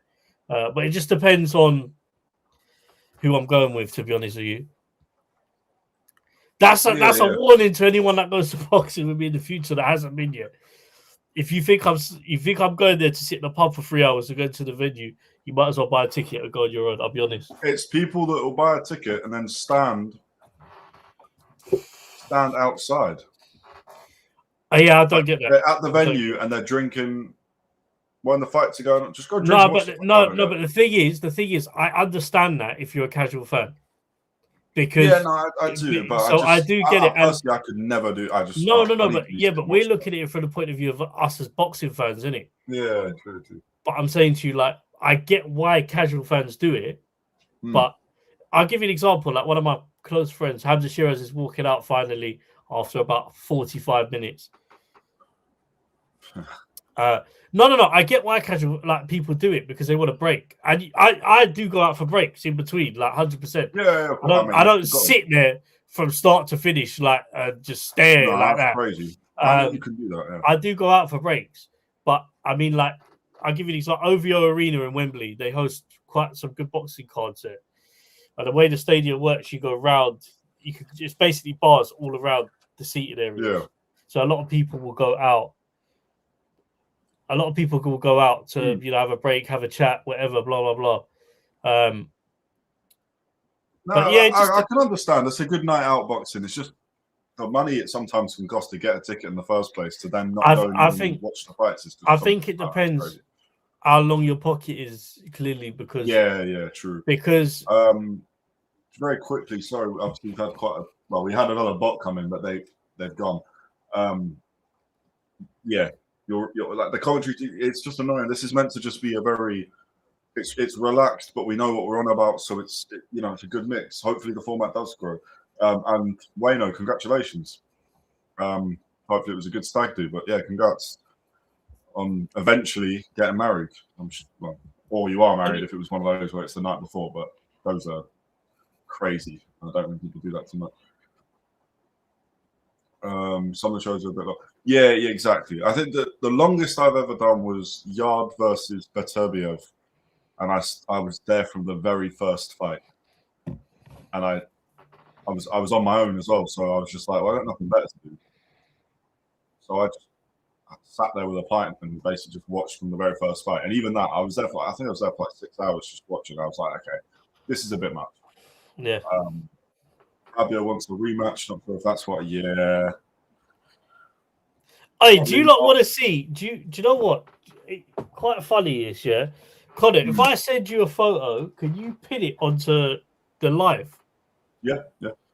You don't want to see my hood setup, yeah? Because like I'm telling you now, if you think I got a professional setup, it's not another thing. You ready, yeah? Actually, I don't know if I can show you this because of the... No, I'm going to show you the laptop because that's not showing the fight. And YouTube get a bit funny about that. Oh, yeah, true. Basically...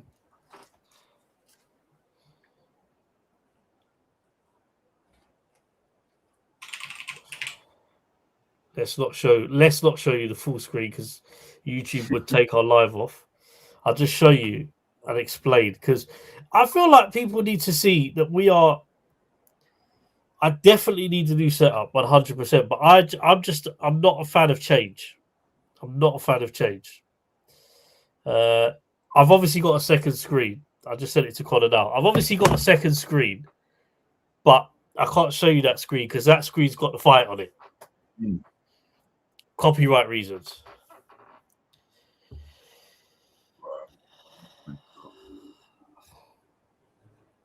That light, and I'm going to show you lot in a minute, but that light behind my laptop is not attached to anything. Like it broke and I've just winged it.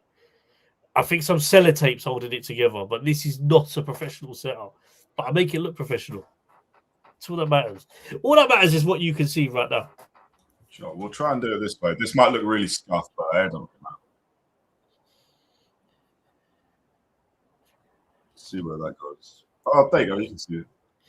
Just laptops there. It looks terrible, right? The light there, but it looks terrible, right?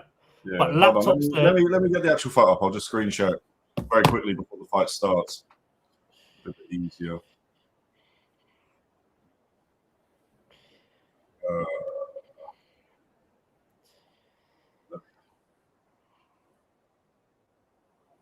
Laptops there. That light is not attached to anything. There's a bit of sellotape there. I can't show you the other screen because that's got the fight on it, right? Yeah. But we are raw and we're uncut. That's all I'm gonna say. Sky Sports can't touch us. They can't. They can't. Anyway, yeah. Back to the fight. I nearly, by the way, made a crazy mistake. I'm sharing the I think just that window. So hopefully the audio has not come through from the fight. It shouldn't have, but sellotape and WD-40 fixes most things. 100%. Right, here we go. By the way, I don't think this is going to go past 4 rounds. No. Hamzah Sheeraz already establishing a jab, taking center of the ring. I expected him to do that, though, to be honest with you, and he's landed already. And they're not just any sort of shots. He is hitting, pushing him back already. Yeah. Begic needs to give him something to think about because at the moment it's just started. I'll give him credit. Yeah. He has to be. No, the back of this, James, is just like I've got my background. Yeah. Faded a little bit. We get a green screen though. I'll be mental. If I get a green screen, it's curtains. It's curtains. It's curtains because there'll be all sorts going on in the background. It's a good start from Sheeraz. Just looks stronger. The jab's pushing Begic back.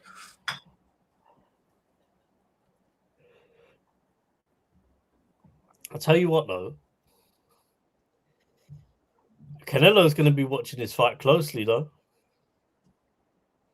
Say that again? Canelo's going to be watching this fight closely. Oh, yeah. I don't think Canelo's going to touch a Hamzah Sheeraz fight. I don't. Oh, do you know what he might? Canelo doesn't really duck people apart from Benavidez. If anyone's watching Canelo right now, ringside, just watch Canelo because his head is only fixated on Hamzah Sheeraz. Yeah. No, I'm not even joking. Good body shot from Sheeraz. Begic's not really giving much to offer right now. No. But he needs to get close to this level. He needs to get off the ropes for a start because at the moment he's just a target. He knew what he'd done there. Obviously, Hamzah Sheeraz has thrown the jab. He's pushed him back. He knew what he'd done.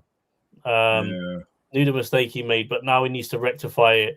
At the moment, he's just walking. He's trying to give him something to offer. He's weaving, but and he's just thrown a 1-2 there, a little combo. Wilder, take notes because I know you've never thrown one of those. Mental.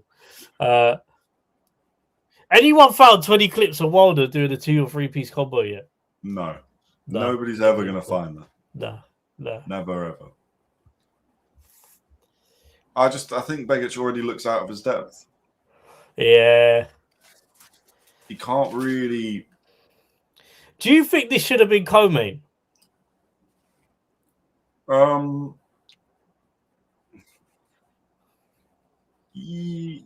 Yeah. I think in terms of actual fight quality, no. Because I don't see how Begic is going to do anything here. I would have thought Catterall would have been above. Or Mizuki Hiruta. That's literally for a world title. I think it's a bit disrespectful to have that under Sanchez and Torrez, by the way. That's I don't know, but obviously it is what it is. It's about viewer numbers, not. Wayno, surely, if Wayno's still here, surely you've got to be going to the Caballero fights in Germany, innit? Surely. Usyk and Caballero might actually happen in Germany, I've heard, if they fight. Yeah, it could do. I mean, Usyk sold out Poland for Dubois. Yeah. He's a big name everywhere. Any country he goes to, they'll be happy. They'll sell. Good uppercut early from Sheeraz.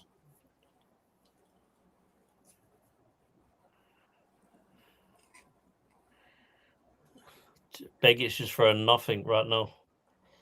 It looks like what Begic He's is just throwing got caught. has no effect. He just got caught, literally overstepping. He's wobbed Begic. He's wobbled Begic. He's struggling. It's a 39-year-old who's never been in the ring with anyone of this quality. I do not want to say anything about people pulling strings, but Sheeraz is the ring ambassador. This feels convenient, this setup for this fight. And don't get me wrong, I think Sheeraz is brilliant. I'm not taking away from him, but Begic is not. There's nothing coming back from Begic. Yeah, Germans love a good fight. Bring that up, 100%.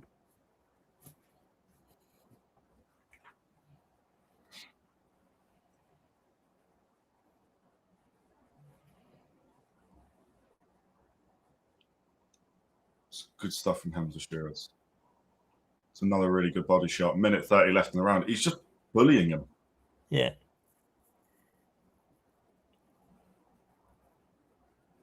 Begic. Another big shot. I don't know how many more of these shots Begic could take. Shot going in from Sheeraz. Yeah. He's going to be world champion. Yeah. See ya. Ref's going to stop. Yeah, no, it's done. Ref's going to stop it. This fight is done already. Back. Ref nearly stepped in there, but I don't think he's far off. You'll be looking at it because Begic is not throwing anything. And I am a bit suspicious about this fight, and I'm going to say this for another one. Yeah. Huge left hook from Sheeraz. Fair play to Begic for not dropping for that, but that. Mate, I'm a bit suspicious about this fight. I said it on the show. I've said it tonight. Body shot goes in, Begic down. 29-0 is deceiving because this bloke is not this level. We can't look over the fight done. Hamzah Sheeraz, world champion. Well done. But we can't look past. Have a good evening, bro. Hopefully we catch up soon and get him. We'll get you on the show as well because I know you watch boxing. Yes. I'll drop you a message. I'll message you. By the way, I'll message you about that. We'll sort something out. Make sure people go check out his channel. It's good, really good content over there. So, show some love. Yeah, what the fuck was that? Wait, highlight Wayno's last comment. German corner just shouting, move, move, move. That's mental. That is mental. That was a terrible fight. That was a terrible fight. That was a terrible fight. Oh my god! Not and to be honest with you, terrible in the sense that easy that shouldn't have happened. So what are we going to do? We're going to wait an hour now for Usyk to come up. Mate, what was the scheduled ring walk for him? It was I mean, what donut thought this fight was going 12 rounds? Well, hold on. Let's go. What is it? Ring Magazine. Right. Ring walk times. Usyk, Verhoeven. Yeah. 5 to 11, they're scheduled to walk out. Basically 50 minutes until they're scheduled to walk. It's just no chance. Right, whilst we watch this, I'm just going to go through because I know we've just seen him do it in 2 rounds, so it's not like I'm lying, but I don't want to be rude when I say this. But he last fought, right, this 39-year-old, he last fought for a European title in April of 2025. So he's not active. In fact, I don't think BoxRec even technically have him as a rank. No, he's not even ranked by BoxRec. They deemed him as retired, essentially. The guy he fought was 10-0. Then he beat an 18-0 for the European title again. Then a 24-2. They're not too bad, but they're not. These are guys that have just got careers off of beating journeymen. You know, Joe Hayden went 23-0 last week. Joe Hayden, we're still not sure if he's English title level. Hopefully he's going to get an English title shot. But that's where records are deceiving. Mm-hmm. I'm not trying to be disrespectful to Joe Hayden, by the way. He's taking his career one step at a time. Good on him. But if Joe Hayden was in a world title fight, we'd all be saying, what's going on? Mm-hmm. He's just not a good fighter. Yeah. How has that been allowed? And then the problem is, that's when you start looking at things and you start making. You're like, oh, okay. So why's that happened? Is it because Ring Magazine's Ring ambassador Hamzah Sheeraz didn't beat Carlos Adames? All right, he broke his hand. I'm not, the rematch should be interesting, but like he didn't beat Carlos Adames. Oh, let's get this going because then we got the Canelo fight. It seems dodgy to me. Well done to Hamzah Sheeraz. Like he is deserved to be a world champion. I'm not saying that he's not, but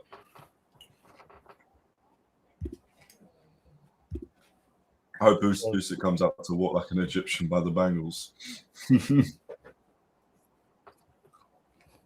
Usyk's just going to do whatever. He's awesome. Big Joe Parker in the ring. Yeah, that emoji is on point.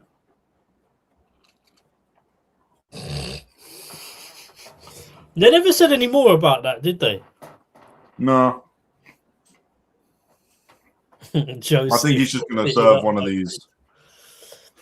Joe Smith got fitted up by Bricktop. Yeah.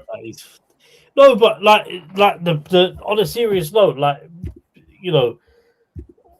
just accepts you've done a bit. Like the thing is, is from a point of view of us looking at it, like it's actually like no one actually cares.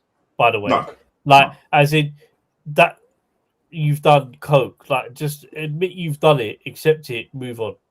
Yeah. You know what I mean? I don't condone drugs at all. It's not something. No, and he shouldn't be doing that before fighting. It's stupid. But I'm saying to you, like from his point of view, he's been caught doing it, is what I'm saying. But it is kind of what it is. Just accept it and move on. Like I don't like it when these fighters go and make it out as if like they're massively innocent. And I love Joe Parker as well. I think he's a brilliant boxer. But I don't know, like from a fan's point of view, of me, he made a mistake. But like his team, the way they've kind of gone about it is a bit, I don't know. Yeah.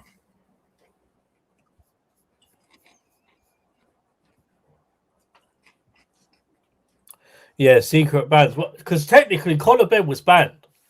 His ban Conor Benn was given a ban. His ban was just basically reduced. It wasn't announced. But it was reduced. I've heard that. I've actually heard that from people close to that situation, or not know people in them circles that it's something. He did get banned, but he just got reduced because he appealed the case and Yeah, he won the appeal and whatever. So they just reduced the ban.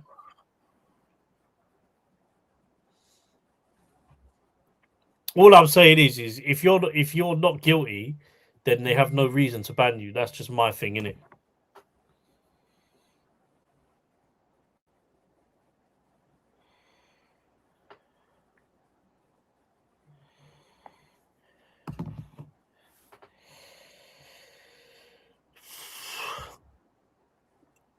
Yeah, I agree. Recreational drugs, because it's even mad in America. We were saying this the other day, and I think it depends on the drug, because I think cocaine in some instances can be seen potentially as to enhance your performance in some sense. Yeah, it's meant to be like the adrenaline and the. But like the buzz marijuana and stuff like that, I don't think. If you're doing it in a state, there's a grey area with it, because obviously in the UK, if you do marijuana, you're going to get banned because it's illegal. But in America, it's all dependent on what state you're in and where you're fighting, which is mental. One state to another is different. It's but marijuana is not the same as taking steroids. There's actually no. I mean, if you want to be really technical, at best, it's going to calm your nerves.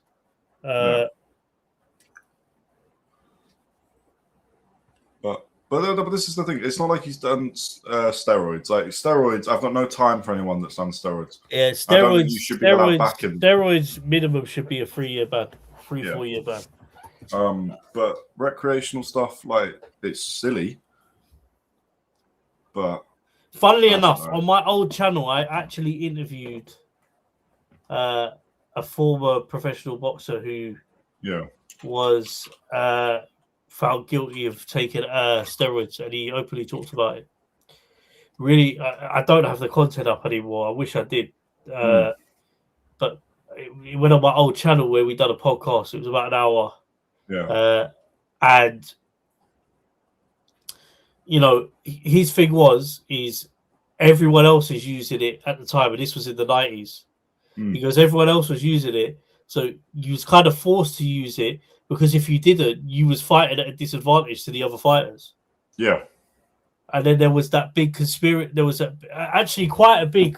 I don't know if you guys remember, but there was quite a big thing about this where there was actually a name for it, and I'm trying to remember it because he told me this on the interview. This interview was done about 2 years ago, so apologies if my knowledge on it is not great. But he was saying that where they bought the steroids from, basically it was tracked. It was tracked back to the UK, and then they managed to track each person that had bought it and each fighter that had bought it. And they ended up busting about 40. There's about 20 or 30 fighters at once in the UK. Yeah. It was like one of the biggest scandals. It's Conor Benn was eating 50 eggs a day. The Conor Benn stuff's weird, because there's a point where I'm like, Eddie Hearn doesn't like Conor Benn. He could ruin him with the drug stuff. Yeah. And nobody would have an issue with Eddie Hearn about it. It's a bit ratty, but Conor Benn started it. You know? I don't know. I'm not sure. The Conor Benn stuff's still really weird. I don't think we'll ever really know. Interesting. Obviously, the eggs was bullshit, but then that was the WBC's excuse. Yeah. That wasn't even his. We didn't even want that statement coming out. So 50 eggs a day is mental, by the way, you know. Yeah, that's basically the amount he would have had to have eaten to have the level. You know, that's actually dangerously damaging to your health. Yeah, it's crazy. Connor's googling what does 50 eggs a day do to your body. No, I'm just checking. Joseph Parker lost to Fabio Wardley in October last year. So he's essentially done a 7-month ban already. But this is the problem: is with the 1 year with the 1 year bans. It's why it's pointless, because fighters don't fight every, so inactive anyway. Ben was never cleared. WBC secret files miles. Yeah, they never released it. It's disappointing. They should have as well. WBC, the most dodgy organization going though. Let's be honest. 100%. Do you know what? though? It's mad. I swear, the way me and Connor talk sometimes, I think, are we actually going to get professional fighters on for interviews? Because I think we're too outspoken. We might get fighters.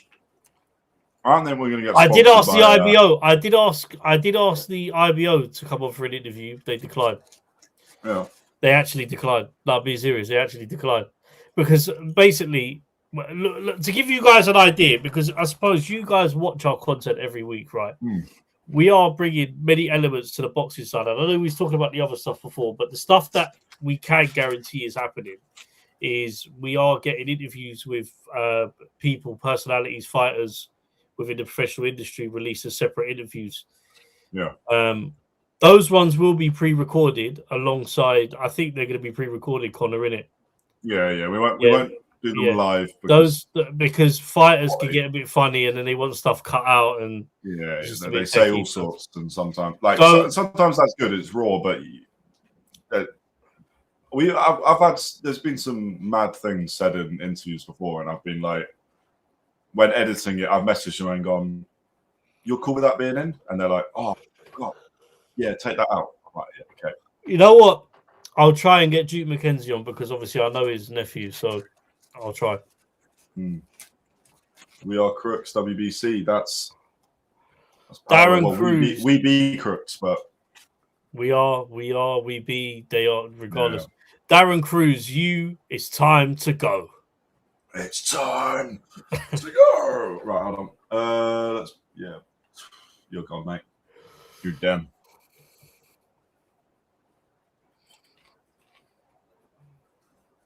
Get out of here. Right. Mate, that stuff's just annoying.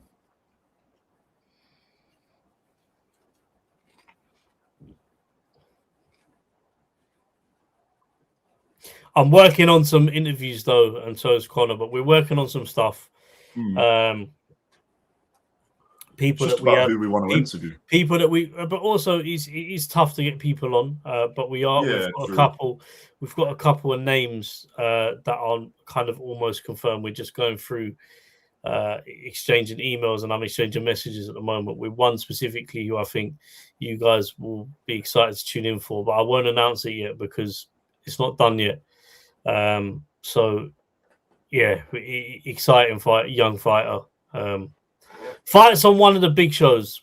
I'm not going to say which one. Yeah. Do you know what I'd love to interview though? I'll be honest with you. I'm going to reach out and see if she'd do it. Really up and coming fighter. Obviously, Katie Taylor spoke massively about her, but Tia Hayton, I'd really love to interview. Yeah. I'll reach out. She'd be good. Yeah. I would reach out to her and see what she wants to do. She's got a mad following though. It's gonna be difficult to get in touch with her. Nah, it's never difficult. There's always a way. Trust me. You get emails, whatever. That with boxers, I would say one thing with boxing as a sport is probably, and you know this from getting interviews back in the day, and I know this as well. It is probably one of the easiest sports in the world where boxers will do interviews with you. Funny story about that is how I almost landed an interview with one of the Mayweathers. Oh, yeah. Which Mayweather was it? Roger Mayweather. Yeah. This is about 2.5 years ago. And honest to God, I've got proof. I've sent it to Connor because I've seen it. Exchange of messages. Hilarious. And do you know what? No, I'm not going to put it up because that would be... But he basically... I almost had an interview with him. We'd arranged a daytime. He pushed it back twice. And then he kind of went dead on me and just stopped replying and then just started sending me memes via Instagram. So I was just getting memes off Roger Mayweather for 2 weeks. Yeah. That, and then it ended after that. On it, true story. If I'm lying, I'm dying. Like he's No, I've seen it. It's just weird but funny. I've just put a poll up. Someone has voted for Rico Verhoeven to beat Usyk. 100% watch his glory. 100%. Yeah. They've not even done their raps yet. They're literally just doing the raps now. Right. It's going to be a long.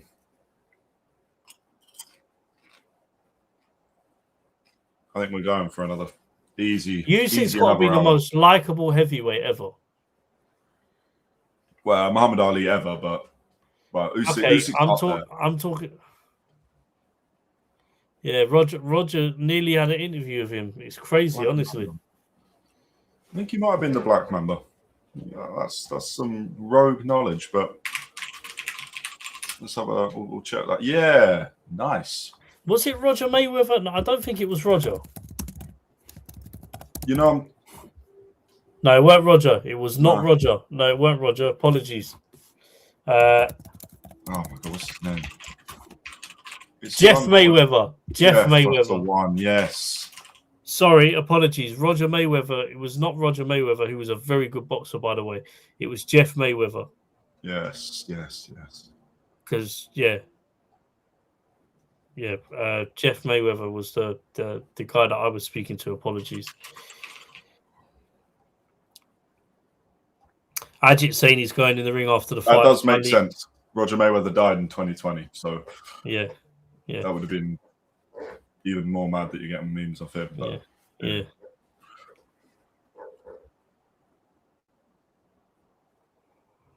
Usyk, Ajit saying he's going to the ring to after the fight. Finally, going to put it on him. Wayno said that. We will see. I think everyone. I mean, if that is the plan to announce Ajit Kabayel and Usyk, then from Turkey's point of view, this fight must be almost certain that Usyk's going to win. Yeah, I think the minute Dubois beat Wardley, there's no appetite for Dubois Usyk 3.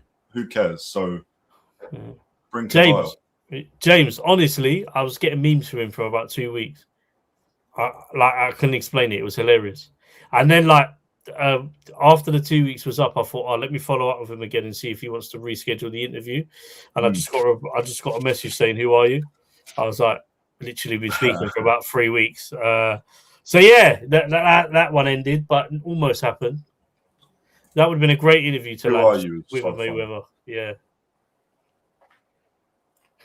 You can't get Floyd on there. He'll charge you about $1 million just to join the Zoom call. Mate. Seriously, do you remember when he fought?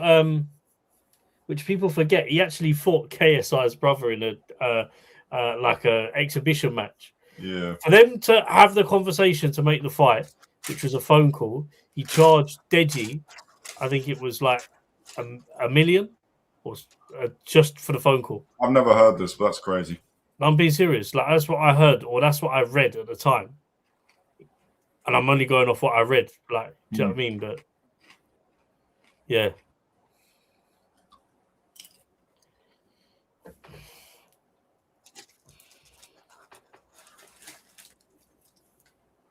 Yeah, I think Usyk Kabayel will be next. Usyk clearly isn't close to retiring, by the way. Not close, but then I think he's going to pick his fights. And Turkey's already said that he has plans for him to do another exhibition next year. Great. Brilliant. Did you look? I highlight Wayno's comment because that is hilarious.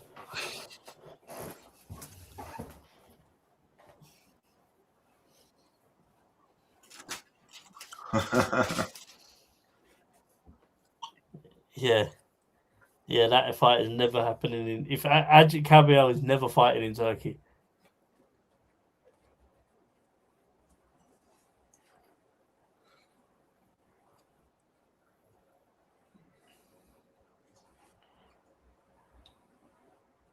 Do you know what a comparison to asking Ajit Kabayel to fight in Turkey would be like asking Hamzah Sheeraz to fight in Israel? Yeah. Which is never going to happen. Yeah.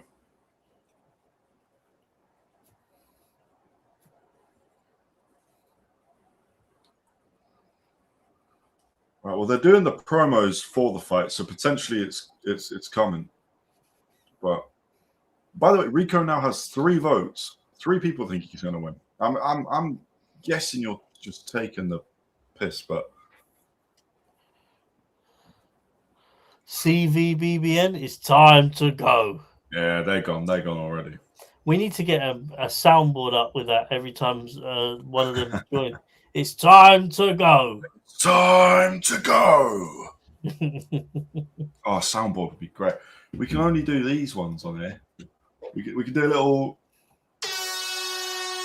air horn. Yeah. Gasp. There's a couple claps there. Brilliant. Oh, we could have a laugh track. That's the idea. Stop. That's just a bit creepy. That's a bit creepy, isn't it? Yeah. It's like being in the asylum in Gotham. Yeah. You got Harley Quinn just laughing. Geopod's a tricky subject for the algorithm, lads. Yeah. A little bit. But yeah. Ah, well, who cares?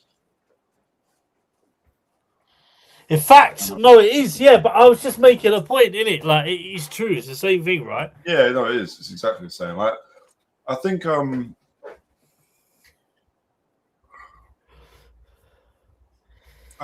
they're annoying me now because. So I've actually, by the way, I put a timer on after the Sheeraz fight for how long it's going to take before we see Usyk. Somebody's typing. Somebody somewhere with a bit of money who's got some involvement in YouTube's going, right, don't get that one pushed through the algorithm. Well, to you, I say jog on. Yeah. It's been 19 minutes since Hamzah Sheeraz won. As in, since his hand was raised. Alistair Overeem. Is that Alistair Overeem? Yeah, it is. Yeah. He was meant to fight Rico, apparently, at some point. Get a "you're fired" meme. I don't mind it. You're fired.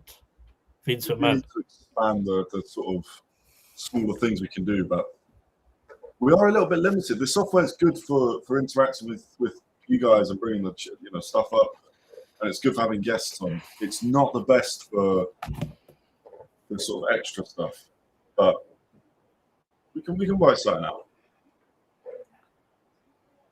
We got Sweet Caroline blasting next to the pyramids. It's actually the first time I ever heard Neil Diamond and not a bunch of British people singing along.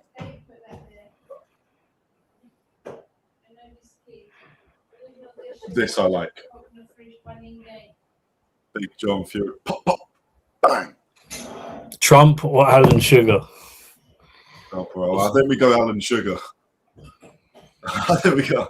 We'll keep it like we said about the algorithm. We'll keep it as middle of the road. I mean, we don't need Trump, but you've not seen Alan Sugar's Twitter. It's one of the most old man things you'll ever see. He answers questions, so it'd be like rhetorical questions like, "Oh, what do you do in this situation?" And he's like, it's like a granddad. He'll go and quote tweet it and give a full detailed breakdown of what he would do. Nobody cares. Oh, hold on. I might need to get this up. That's too good.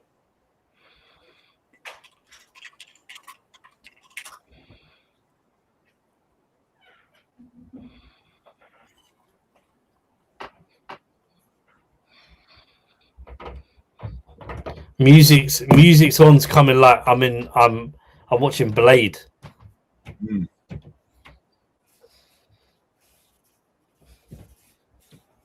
This is just pointless conversation.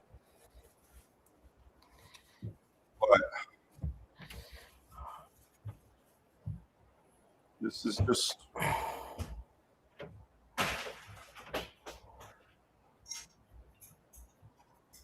This is pointless. We know what we're watching. We're watching a kickboxer versus a boxer in boxing, and it's the best pound for pound boxer that we've got, and it's apparently the GOAT of kickboxing. But that's all you need to say. You can bring up Rico's record in kickboxing if you want. You can bring up the fact that he's trained by Peter Fury. That's interesting. But let's not. I don't know why we're kidding ourselves. If we're watching this, if we're seeing this, we've already paid. So now they can be like, they can put the clown mask on and go, "You mug, you bought this." We know what's going to happen. Watch Usyk's outfit look epic. Yeah, I'm hoping so. Mate, I wanted to run it back to what he wore against AJ for the first fight, the second fight. He had the full mask. It was like white. Oh, it was so cool.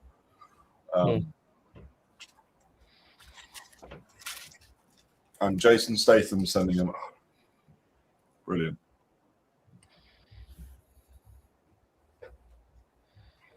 What's going on? Very active, paying taxes. Watching an interview with Jason Statham and Usyk's still not walked out yet. Your Wi-Fi's going a bit mad again. Just heads up. 23 minutes since Hamzah got his hand raised.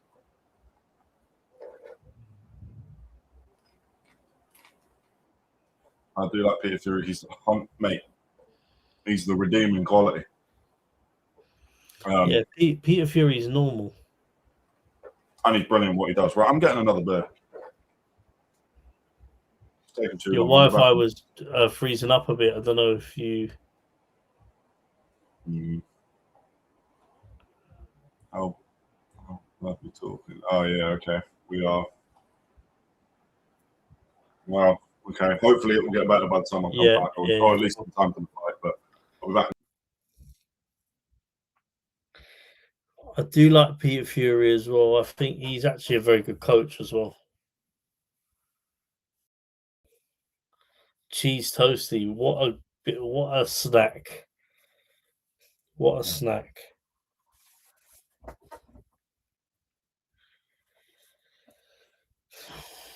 Still listening to Alistair Overeem talk to Tony Bellew. He's 10:35.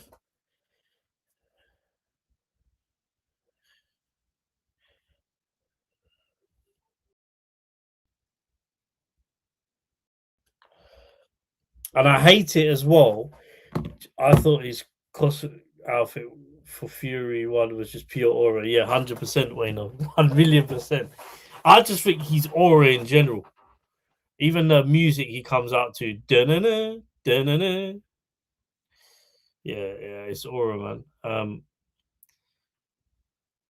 I don't like the way that... I think it's hard when you get into broadcasting. I think you have to offer an angle that is on the fence. But I'm looking at Oladipo and Tony Bellew, and they do not believe for 1 second Rico's winning.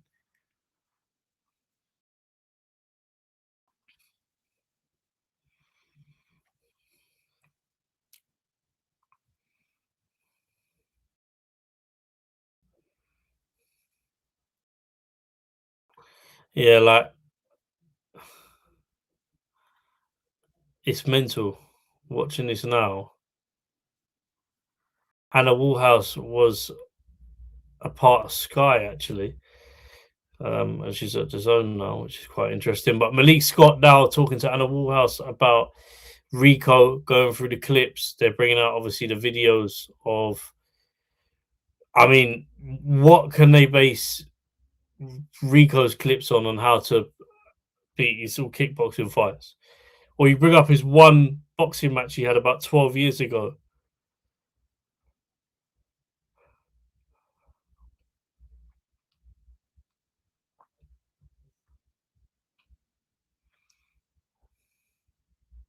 It's really interesting though, because we're analysing like sort of all of the different ways you could kind of expose or get around Usyk, but you know, these are all, every single person that he's brought up are all top level competitors in boxing.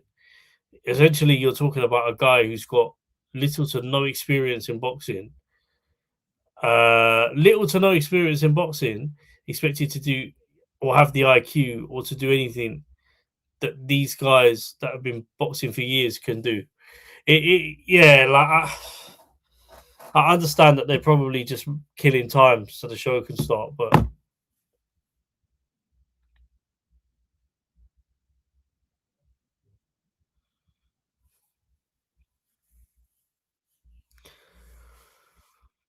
I don't see this going any other way than Usyk winning.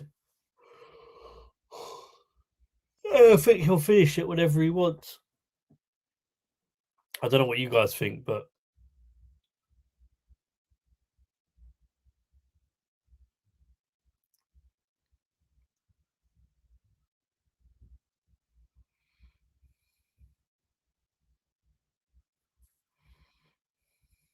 See, my problem is, if Usyk fights in Germany, no. It sounds mad because I think I can only really contact you via YouTube, innit? But we do have an email address. But if we do come to Germany, you need to make sure you're about. If we go and watch Usyk, we will try to go to that. If they announce that, we will try to go to that. So yeah. Yeah, 100%. I'd love to do that, to be fair. But saying that though, Usyk, to beat Usyk, you've got to be what, 99%. And I feel like Usyk's perfect 96% of the time, right? It's a high percentage for boxers. To beat Usyk, which no one's done yet, at cruiserweight or heavyweight, you need to be 97, 98% perfect to beat Usyk, who is 96% perfect, which I think is high anyway. And then you look at who he's fought, both at cruiserweight when he won undisputed, and then twice at heavyweight when he won undisputed. I just don't think there is anything that Rico does that is going to make. Yeah, it's just not going to make it. I don't know, man. It's not going to make it. This is a hard job for him tonight. I think this is going to be worse than Mayweather and McGregor, if you lot remember that. And he's a lot heavier than Usyk as well. And I think he's going to tire quickly, especially with how often Usyk throws. If you watch Usyk fight, and there are clips you can see of this as well, he's constantly throwing the jab. And sometimes that jab is literally tapping you. But if you watch Usyk very closely, that jab is constantly going, just making you think that he's doing something. And 9 out of 10 times, that jab doesn't do anything. It's just there. False sense of security. Okay, now you commit. And then he throws. And that's what Usyk does the whole fight. He's always tapping his opponent. So underrated as well, by the way. Like that to do that, which you don't see people do enough, and only really the top high level people could do it continuously for 12 rounds, winning, losing, or potentially in the fight not going the way they want it to go. They continuously do that.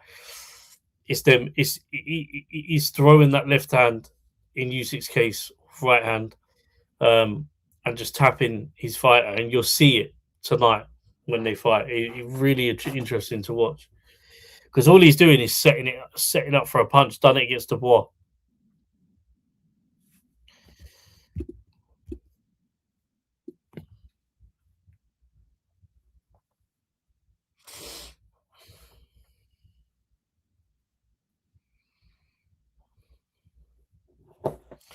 We are. It's 10:41.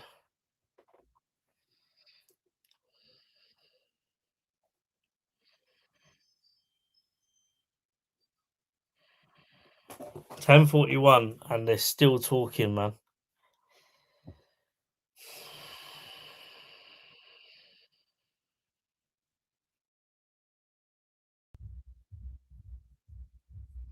Let me know what you guys think in the comments, though, because who have you got obviously winning? And I know we keep asking, but as we get closer to the fight now,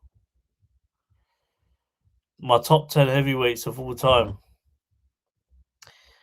Do you know what? I change this all the times. I put Usyk in the top 10. But my top 10 changes all the time.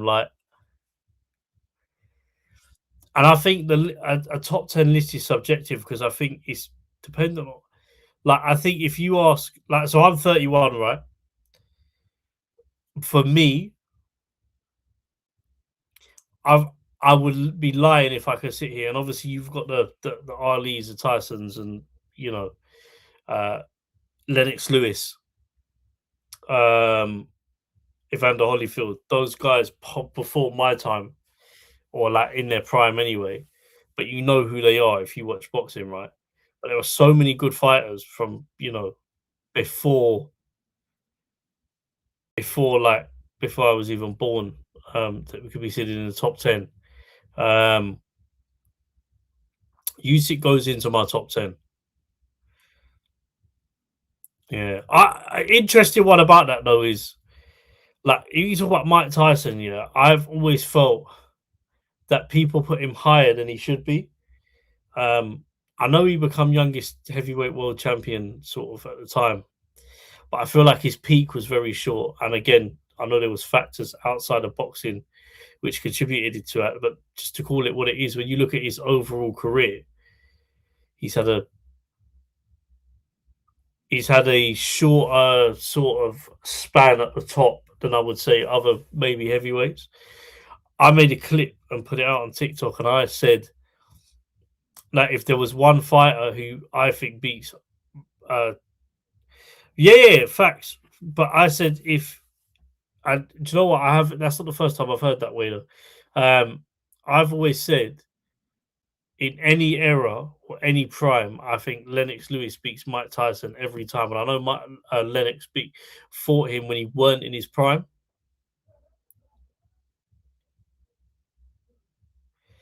Is he only going to commentate or also show the fight? Edis can't show the fight, brother. That would be copyright. It's a watch along, so we're reacting to the fight in live time. But no, wait, though, I was saying, like I said it before, and we put a reel out about it. Lennox, potentially, we were speaking about this, and I think just because of the way Lennox was, I think he beats Mike prime. If both of them are in their prime, I think Lennox wins.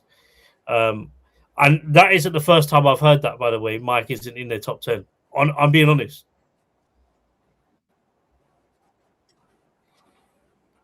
But if you're going off specific times, and then you go the time when he won the heavyweight world title, it's tough. If you're talking about overall,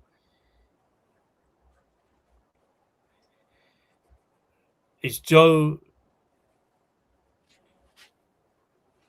Lewis or Ali number one?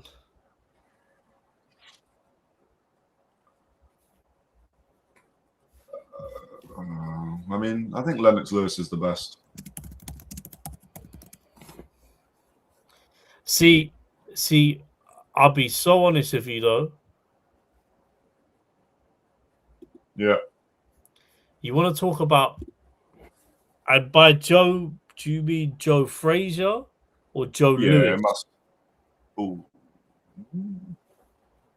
Because Joe Lewis is considered, and way before our time, but considered one of the greatest heavyweights of all time. One of top 10. I'm gonna assume it's Lewis, but because Joe Lewis. If you ask for my specific list, not Lewis. Okay. I couldn't put Joe Lewis in because I haven't watched him box. It's way before my time. But in terms of the actual facts of a solid list that majority of the public go with, Joe Lewis. Mm. Yeah. Well, that's the same thing with like Rocky Marciano. It's 50. Larry Holmes, Lennox Lewis, Jack Johnson, Joe Frazier. So his top 10 is Joe Lewis, and this is in order, James. Yeah. Joe Lewis, Ali, Foreman, Dempsey, Rocky. Do you know what though? I get that though, because you see with Muhammad Ali, yeah, one of the greatest to do it, yeah, or the greatest, yeah. But some people say one of, because I feel like him being the star that he was bigger outside of boxing just because of the impact that he had on people. I also think that ties into him and how great he was. When people talk about the greatest, not necessarily just the boxing, but also what he done outside of the ring and just how he carried himself. So he's one of the only ones. Yeah, Ali will always be the GOAT. But that's what I'm saying. So Joe Lewis was champion for 10 years, which is why I know he's in a lot of people's top 10s, if not at the top. But he's way before my time. But like I know of Joe Lewis, obviously. And I can see why majority of people put him in their top 10. It's funny though, because do you know who don't go into our list of top 10s? Vladimir Klitschko. If you talk about recent, like I think they dominated heavyweight boxing, but I also think it was at a time where the division wasn't great. Yeah, he missed out a little. When he was older, he was then fighting Fury and AJ, which is where he could have really cemented just how good he was. But, I mean, saying that, he still had some incredible wins. So go back to Wado's comment. If I was to go off Wado's question, is it Joe, Lewis, or Ali number one? For me, if you pick out of them three, then I'm putting Ali number one. But then Joe, if you're talking about like in terms of achievements of what they've done in the sport, if you really look back on it, I think you put Joe Lewis obviously above Ali.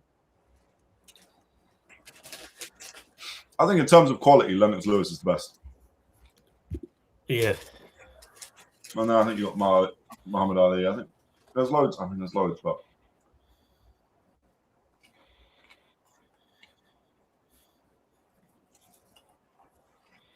you know, I was reading about this. I think they'll make a movie about Joe Lewis. In the same way, I think Jack Johnson will get a movie. I've got his book here. Great book. Like just mental what he had to go through to get. Not even just like obviously he's first black man to win a heavyweight world title, but not just that side of it. But like the stuff he's putting up, or not, well, he wasn't putting up with it really. I mean, that's why he's done what he's done. But the stuff he was getting put through was fucked. Yeah, Mike Tyson doesn't touch top 10.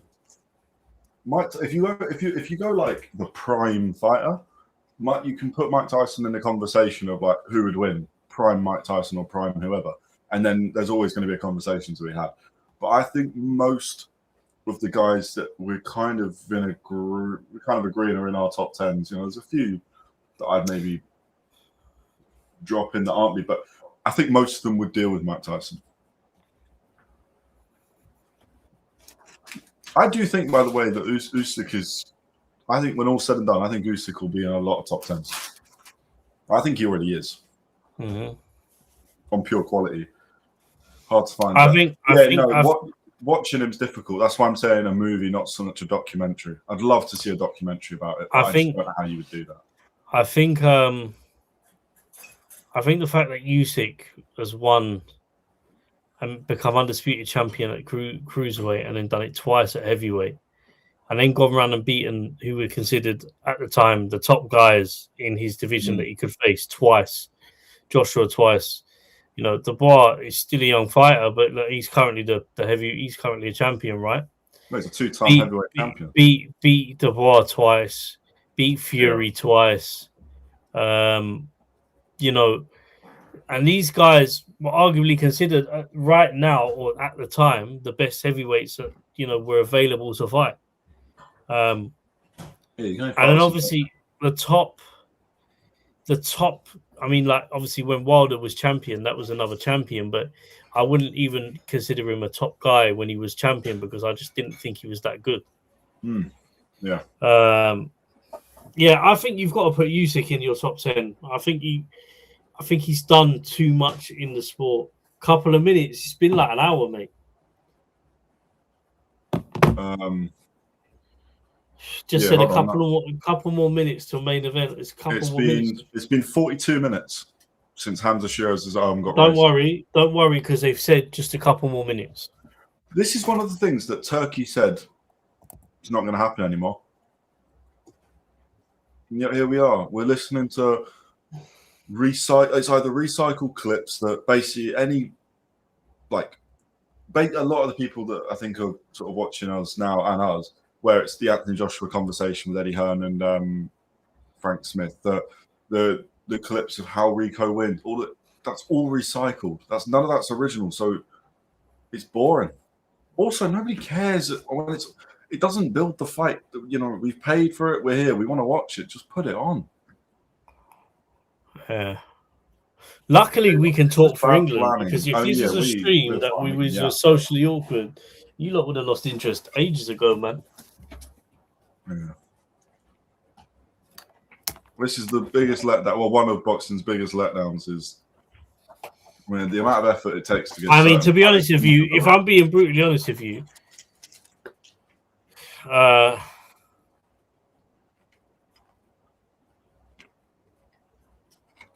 Tyson and Patterson's peekaboo style just had too many holes in it. Oh, Torrez fought earlier, innit? Yeah, he got battered. If you had anyone like a decent jab, like Lewis or Ali, they just get cooked. Yeah, Torrez showed his style tonight. You saw that. Yeah, Torrez is concussed. I mean, respect him for trying to get up, but I don't think he knew what building he was in or what pyramid he was on. Yeah, he thought he was seeing the Illuminati. No. But yeah, he got round 2. He got done. A bit of a surprise it was that quick. I got to be honest. Frank Sanchez landed a really clean counter, but yeah, we know Sanchez has the quality. It's just about age and keeping active and not getting popped. Wayno said if Usyk fights in Germany, we got to go out there.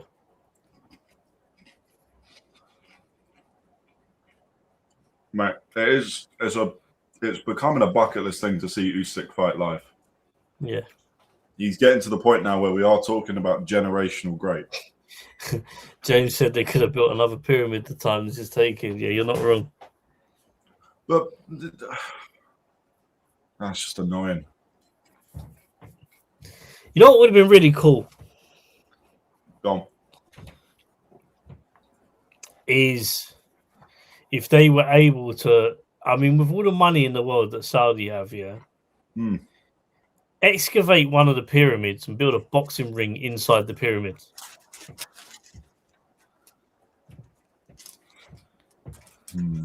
You might struggle to sell that idea to the people of Egypt. Yeah, maybe. Or any historian ever. But yeah, that would look cool.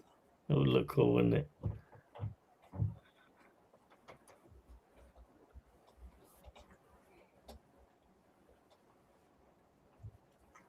Well, if I'm not mistaken, they've put like a, if I'm right in saying they've put a light around the pyramid that goes up. Yeah. Little fairy lights. They're treating it like the shed in your mum's garden kind of thing. But this is just annoying. It's just annoying because we're now like, who in their right minds would pay 26 quid to spend, I want to say like 70% of the time waiting on fights. We've been live for 2 hours, 45 minutes. We've covered 2 fights, which would totaled 14 rounds. Which means we've only watched 42 minutes of fighting.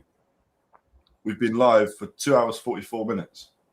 There's 2 hours, 2 minutes where there was no fighting going on. You know how insane that is. Ryan Garcia's in the building. Devin Haney's there as well, but we'll see whether or not they have any altercation. Okay, so something's going on between Devin and Ryan.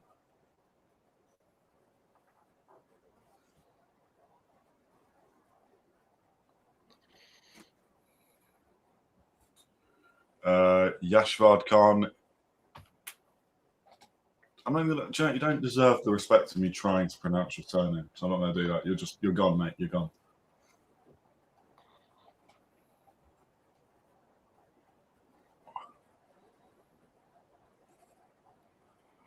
%40 for Rico Verhoeven, by the way. 30 votes.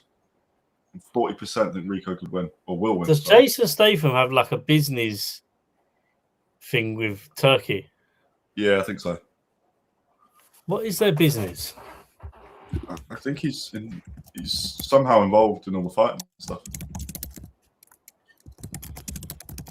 Ruiz also in the building. Is he still a contender? Well, I mean, no. But wow. So Statham was the driving force behind arranging the heavyweight crossover bout between Usyk and Rico. Statham, who's good friends with both fighters, personally pitched the idea to Saudi boxing power broker, which ultimately got this historic event held in Giza, Egypt. So Jason Statham is the reason that we are seeing Usyk and Rico.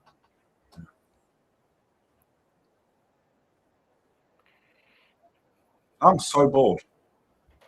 Not the stream is great, but the zone are just doing this all wrong. What a waste of a spectacle. I prefer time zone to Vegas. Yeah, I mean, if this was like 4 in the morning, I'd actually be. I don't think I'd even be speaking. We've had that before. We've done American streams. They've done this. They've pulled this shit. Ruiz also in the building. Is he still a contender? Yeah, he's. I saw a clip of him.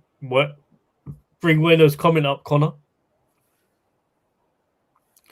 I would log into this Streamlabs thing that you're in, but I think it actually slows it down if we're both on it at the same time. Yeah, no. It's cool. So I could bring up the comments, but I saw a video earlier on in the day that come out, and I don't know if it's filmed today or during fight week or the fight build up. But Hughie Fury is obviously out there because his dad is coaching Rico, right? Yeah. And Ruiz is talking about they're potentially talking about Hughie Fury and Ruiz fighting, which is a good fight for Hughie Fury. To be fair, it's a good fight for Hughie Fury. It'd be a tough one though. He could lose that fight. I think he would lose that fight, but Andy Ruiz is just. But then there's talks of obviously Ruiz signing for Zuffa as well, so we don't really know yet where or what he's doing. Has he signed for Zuffa already, Ruiz? Yeah, I think so. Yeah, Ruiz is signed for Zuffa. One of the ones that officially is coming. Yeah. Ruiz is signed. Not announced. No, it's been announced. It's been announced. It has been announced. Oh, okay, yeah. Yeah, interesting. So next time you see Andy Ruiz fight, it's going to be on Dana White's platform, Zuffa.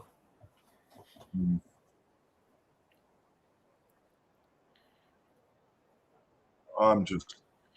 Do you know what, Wayno? I'd like that. Bring Wayno's comment up. They should do a tour around the pyramids. That'd be quite cool. Yeah, I like that. Do you know what I'd rather see? I'm sick of listening to Alistair Overeem and Tony Bellew, to be honest. Yeah, I know. Tony Bellew's funny, by the way. He's just very honest about he does not think that Rico has a chance. Yeah, but then they was kind of standing on the fence earlier on, and just I know they have to because they're broadcasters, but there is 2 men out of that 3 in that interview that have absolutely no faith in Rico beating Usyk. And do I need to point them out? The one guy that will do is the MMA guy. Yeah. Alistair Overeem. Apparently, MMA guys are just delusional when it comes to. Well, I'm yet to see an MMA fighter come over and actually shock the boxing fraternity with like a victory. I know you're going to say Ngannou dropped Fury. Fury was not in shape, and then Fury outboxed Ngannou. So the best performance is Conor McGregor against Mayweather, and then even then Mayweather Mayweather finished that fight when he wanted to finish that fight. You know. Yeah, exactly. Mayweather could have done what he wanted with it, but that's still the best. I'm not accept. I will accept the fact that if any boxer goes like an MMA fighter could come over to boxing and win, right, in a pro fight. I don't think there's a boxer that would go over to MMA and win in MMA just because they get mauled. Like they only fight with their hands, they don't fight with their legs, they can't wrestle, they can't do some missions. I understand that. The reason we don't see it happen on the flip side is because whether you like it or not, the money is in boxing, man.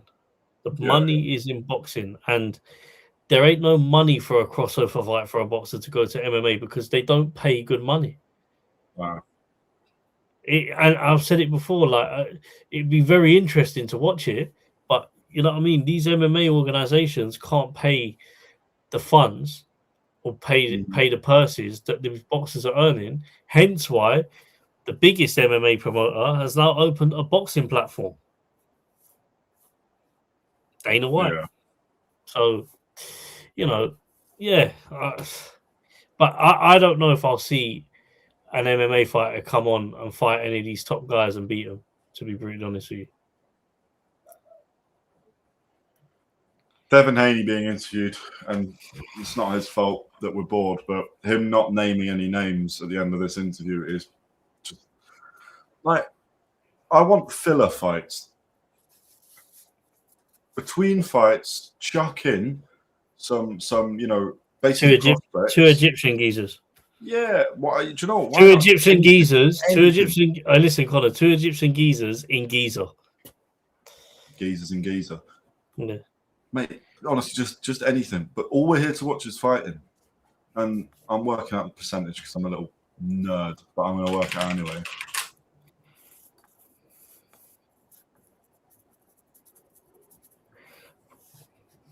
Boxing is levels, James. It's facts. It's facts.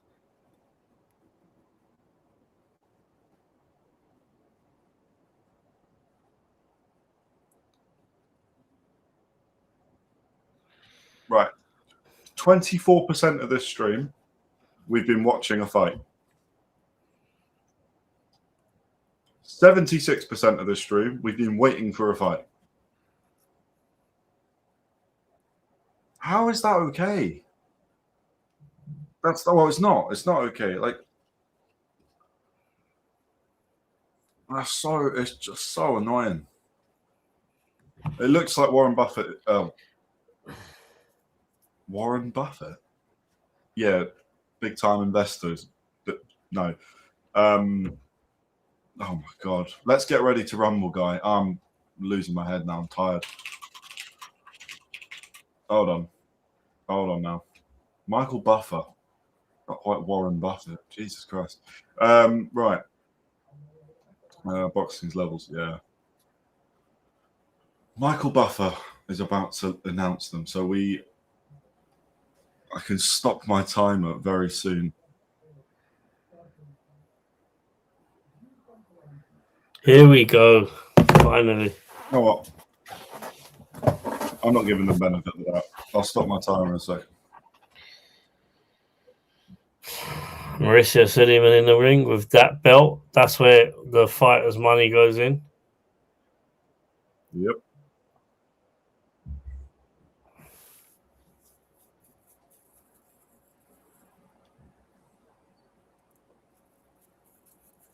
Okay. We've got a promo video. All right, fine.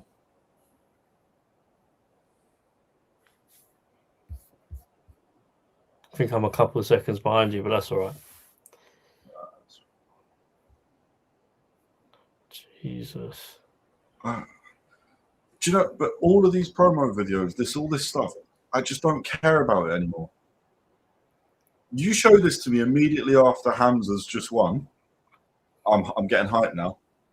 I'm getting up for it. I'm like, yeah, all right, this is cool. All I'm seeing is that we're about to be an hour since Hamzah Sheeraz got his hand raised. And you want me to watch some... Also, some of these clips that they've done is AI, by the way. Yeah, it is. 100%. It's mental. That is mental.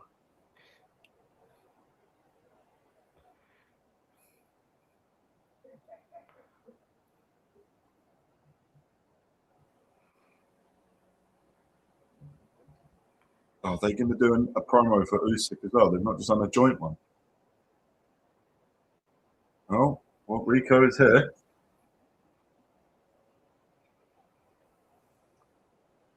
Let me... I don't know if people can see that. Well, 56 minutes is how long between Hamzah getting his hand raised. So not even the start of this fight, because currently Rico is just pouting at the camera.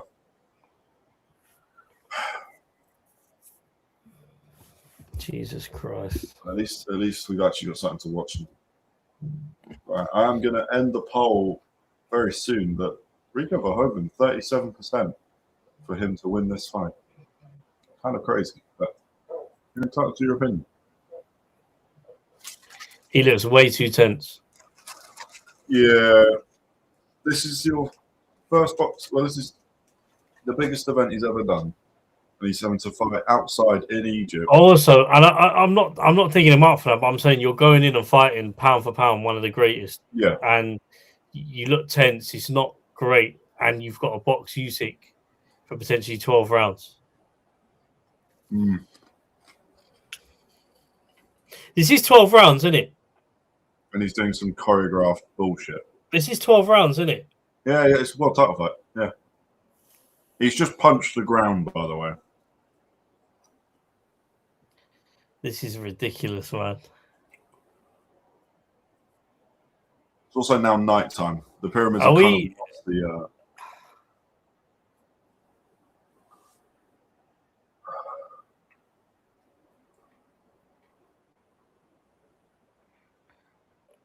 What is going on? But I think it's now actually his walkout and not the Turkey Al-Sheikh walkout.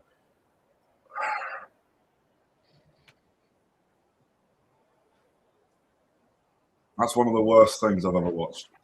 That sucks. What was the punch in the floor about? I don't really know. It then split the ground open and then lit the pyramids up. Which is he running to the ring? He is. Do you know what? I have a lot of respect for him. He's got that over and done with real quick. Good on him. All right, now let's just get Usyk in. Last fight, 2014. Brilliant. Jordan Grannon must be loving life right now. He can forever show that screenshot to his kids and be like, fought the guy that fought Usyk.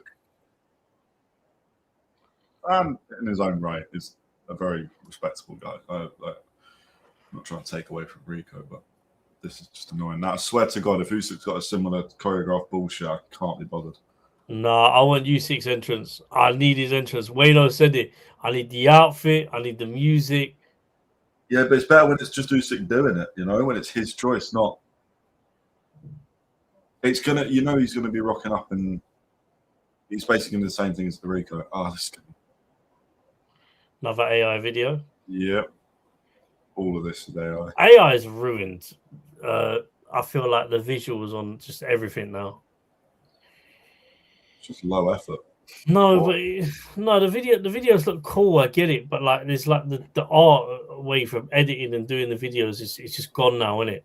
Yeah. I still don't think AI is good enough yet, by the way, for a lot of this stuff. I think it's so obvious. I mean, is that meant to be Usyk? Usyk by stoppage rounds 6 to 10. I think that is meant to be Usyk. Will we see the fight here? We'll see you guys react to it. Only react. So if obviously we can't show the fight, we get done for a copyright. I think our channel will get removed because it's pay-per-view as well. So we had someone ask if we show the fight. Usyk going to use his feet and react to it only, man. Yeah. I hate AI. Yeah, it has its place. It's just abused, overused, and abused. See what I mean? There we go. There we go. That's the music. That's the music. The music is good. I just wish they'd let him do his. I mean, it's still quite cool, but I swear, if he has to punch the ground, I can't be bothered.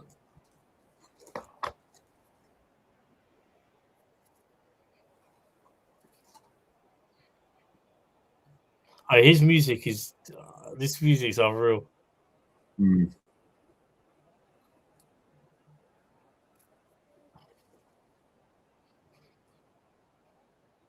Was Tyson Fury meant to be at this event? Did he go? Don't know. Probably at home telling people he beat Usyk.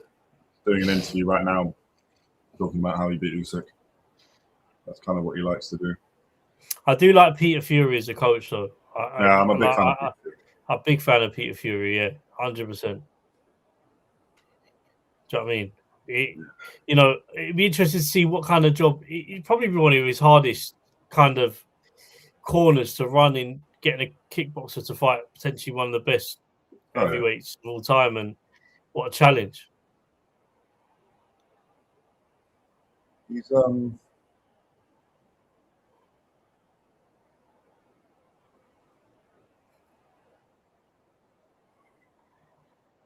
it looks like it's fenced in a car park. Is this just in a car park? That just looked like it was next to the main road. What are we doing?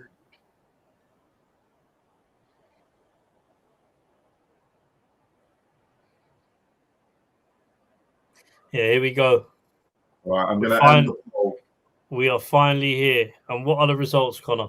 Results are 42 votes, 64% for Usyk, 36 for Verhoeven. That's quite high. Interesting, because we had similar to the Zone. So the Zone had 69% Usyk, 41% for Verhoeven. Obviously, they've probably got thousands, but yeah, it's still. I mean, I'm quite interested. A lot of people voted for Verhoeven. Yeah, I'm going to guess that we've maybe got a couple Dutch watchers in, maybe. I'm not sure. Oh my God, national anthems. Fuck, I can't be bothered. I can't be bothered. I don't want to be disrespectful, but I cannot be bothered. It's not even good songs. There's no good national anthem. They're all boring. Just move on with this. Which national anthem is this? Well, this is Egypt. Egypt. Which, the thing again, if we didn't just wait an hour for this fight, I'd be like, fine, yeah, go for it. It's give and take. We're just taking.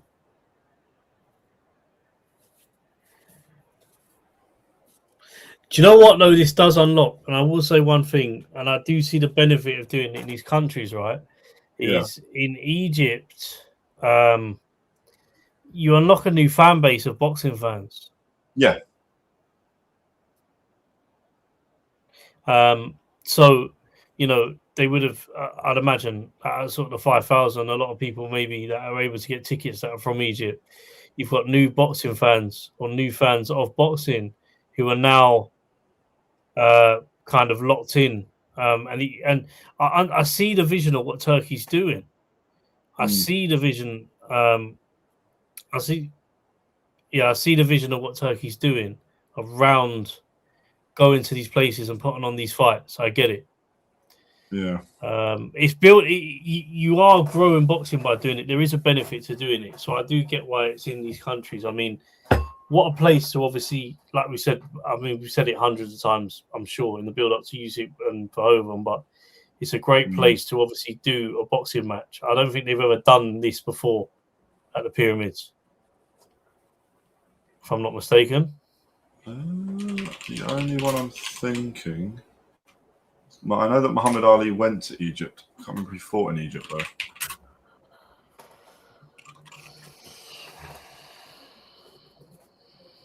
No, he didn't. Sorry, he just went there. I assume on his tour when he was fighting in Zaire. Okay, right. We're on to Ukraine. You can't beat a rowdy British crowd. AI will never replace them. No, it won't. No.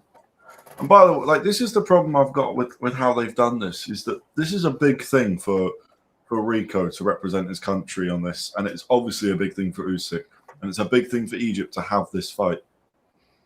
So there's it needs to be respected, and yet I don't think there's a person in the world who cares about this now, because it's just so long. I should have kept the timer going, really. I did them a favour stopping it. We're well over an hour. Well, to give you an idea, my timer is from when I've joined the stream, right? And I joined a bit later than you. I've been on here for 2 hours and 24 minutes, and we've watched Catterall fight Giyasov. Giyasov. I don't want to butcher his name. And then obviously we've watched Hamzah Sheeraz, which ended quickly as well. Yeah. And then I'm watching this, and I've been here for 2 hours and 24 minutes. Yeah.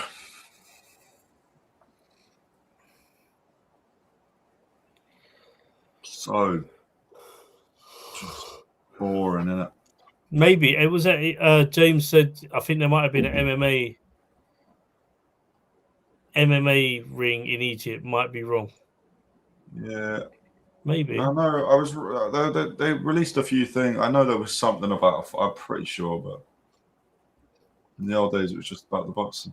Yeah, and the thing is, I've got a lot of time for the theatrics, and that kind of stuff, but not if it's. We're here to watch the boxing. We're not here to watch a pantomime. Like,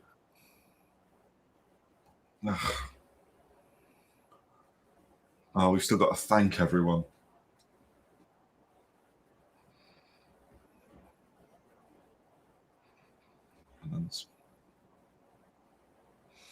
Then, if they dare tell Rico's kickboxing record in the ring for a professional boxing bout, mention his one fight. Mention his one fight. 1-0 with one knockout. That's all we need to hear.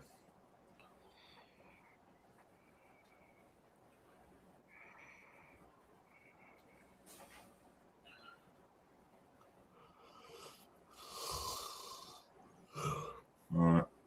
Rico is in very good shape. You do have to respect that. I mean, it should be the bare minimum, but it's good. How much is Rico getting paid for this, actually? I know it's obviously a career high payday, but that's just boxing.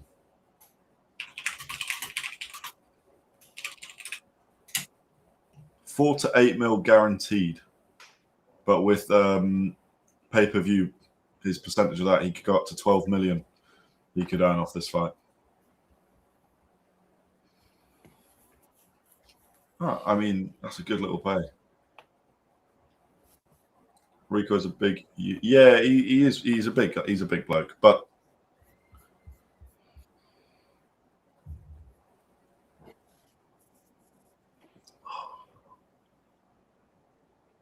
I was waiting for him to say, "Let's get ready to rumble." Ready to rumble.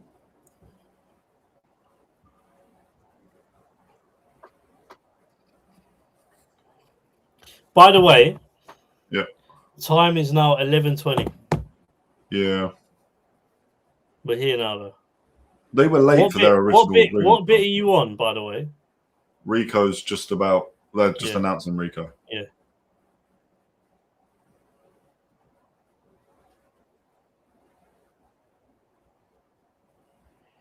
Yeah, they've done the kickboxing stuff. Yeah, we go 1-0.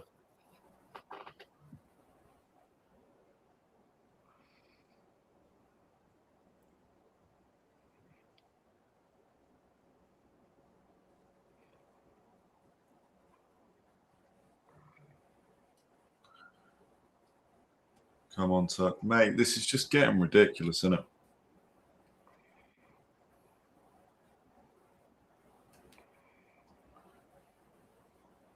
Oh, God, Usyk's going to take a while.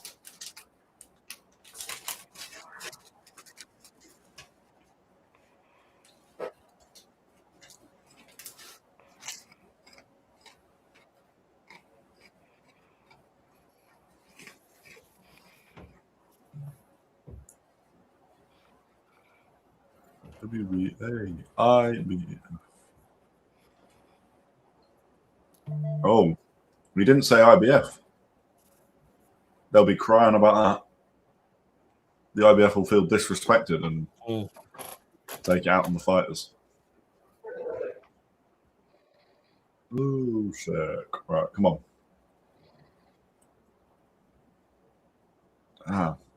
Chance for Usyk.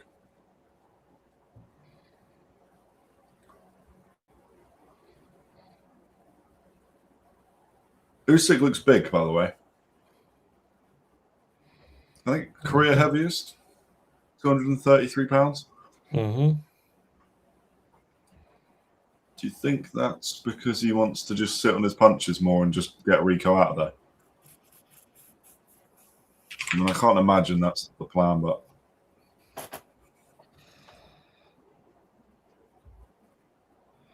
yeah, it's career heaviest. Never gone above 230 before. But he has sort of naturally been getting heavier, which does make sense. The longer you're at heavyweight, he's probably not force feeding himself anymore to put that weight on. So, all right, we are finally about to get going. And we're going.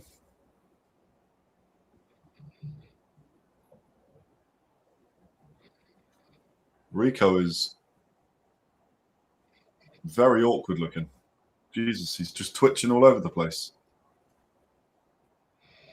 I mean,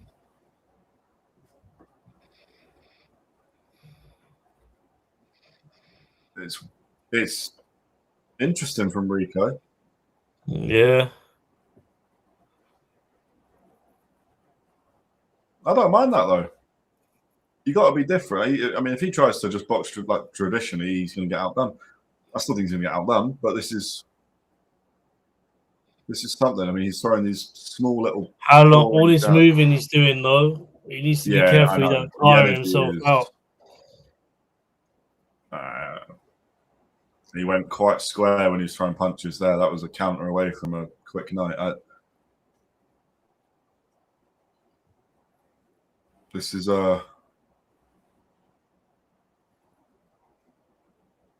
it's interesting from Rico.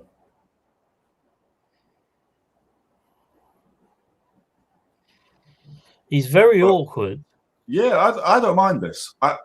You're not going to beat Usyk traditionally. Well, especially someone. He looks very stiff, though. That is my only thing. Does.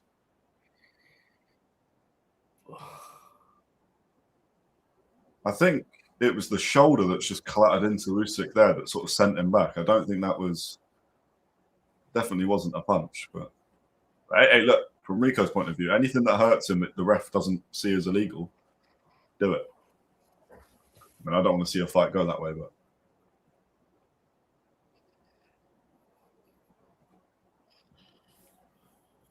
this is awkward. It's really weird, but I don't hate. I mean, I hate watching it. It looks grim.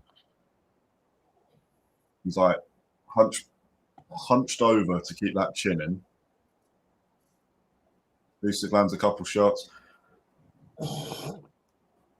It might go when we were thinking, because what a shot from Rico. That was really solid. I like this from Rico. It's so weird. It is so weird, but the twitchiness of it is not bad. Why not be a bit weird? He looks stupid, but if it works, it works. And when I say stupid, he doesn't actually look that stupid. He's just twitching like a madman. There we go. Usyk actually putting some punches together.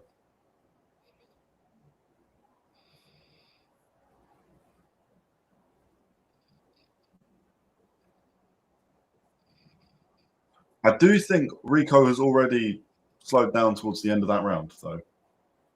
I don't know if I'm a little delusional or something, but his footwork's not bad. I don't know though. I will stick by saying this. I think he's doing too much. Yeah, that's he's doing well. Though. He's doing well. Like in terms of he's making it hard for Usyk to do anything, but then nothing's really going on at the same time. He's just kind of like he's not. I don't like. Obviously, he threw a good body shot in that round, yes. But other than that, he's not really been on the ante on his end. Like he's done well to stop Usyk from getting into a sort of rhythm in that round, but then he's not offering anything back with it. And I don't know. I feel like every time I don't feel like you can go off the crowd because I feel like the crowd influence it. And every time Rico seems to hit Usyk, even if it does nothing, they're screaming. Usyk will take over now, start timing them. Yeah, I think Usyk likes to read fighters anyway. He likes to work out what's in front of him, especially with the guy that he's got no tape on, no real knowledge of how he's going to come out and fight. Good uppercut from Usyk. It's interesting, this, though. Good little... It's not bad from Rico, that. What, the little jabs? Yeah, don't mind that. On the inside as well, just throwing little uppercuts into his body.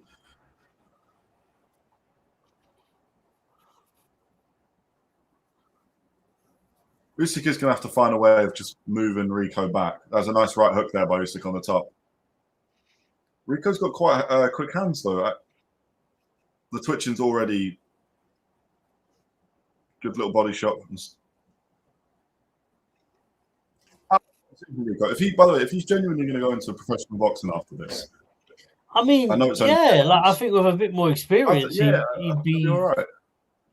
He'd be all right for going off this, but I think he definitely needs a bit more experience doing it. Yeah, of course, and it's not ideal to be going in against Usyk this early, but Usyk is already looking more comfortable, and he is landing more. I mean, round one, he did barely throw. Good. Oh, two beautiful uppercuts there from Usyk. And Rico held the head there. He's going to get told off for that. Yeah. There was a beautiful body shot with the left, and then a nice little body shot there from Rico. Didn't really land, but, well, it did, but it landed on Usyk's arms more than anything. Wayno, sorry, I did see your comment saying Usyk's feet are very planted. That is true. Yeah.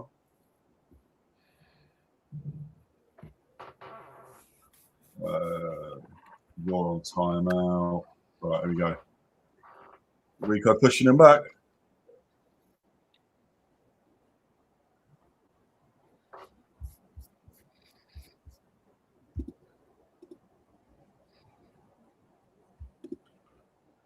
If Rico can keep this up for 12 rounds, then there's a chance. I don't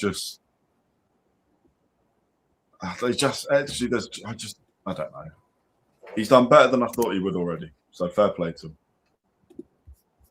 But then I didn't think Usyk would have him out of there within 2 rounds. So. Good shots by Rico.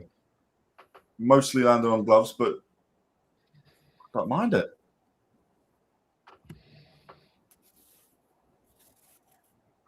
Rico's just got to be awkward. He's just got to stay awkward. And Usyk is working him out, I think. So if Rico can land something significant, that'd be good. But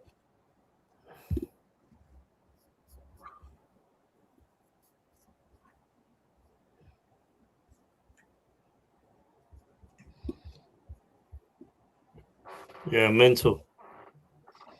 Fair play. As I said, though, round?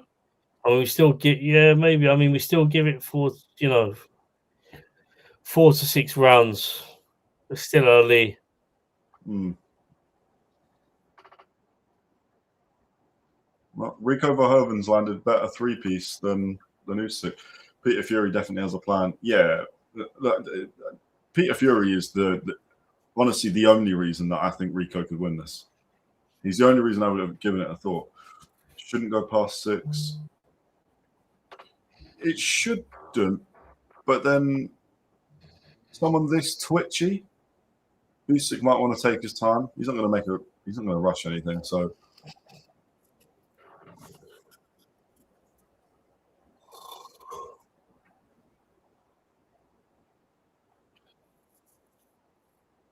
it's definitely going to be an interesting fight. I do think, by the way, Rico's going to get a point deducted. He's good body shot there. Both of them said it was low. All right, fair play. Good sportsmanship from both. I don't mind that.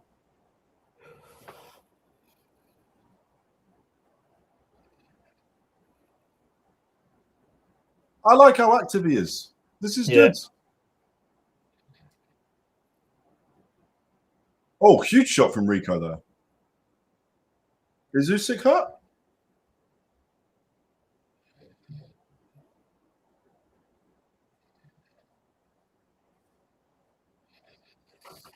Usyk was definitely backing up there. His legs were under him. He's fine. He's fine. But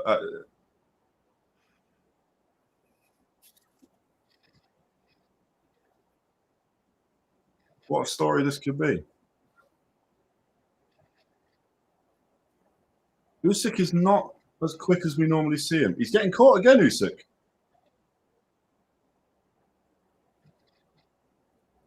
Wow. Good shots from both. Hits the elbow of Usyk more than anything, but Usyk responded quick. Usyk got to be... These are huge shots going in from Rico. He's still twitching, not quite as much as round one. I think round one was maybe nerves more than... I think he overdid it, but...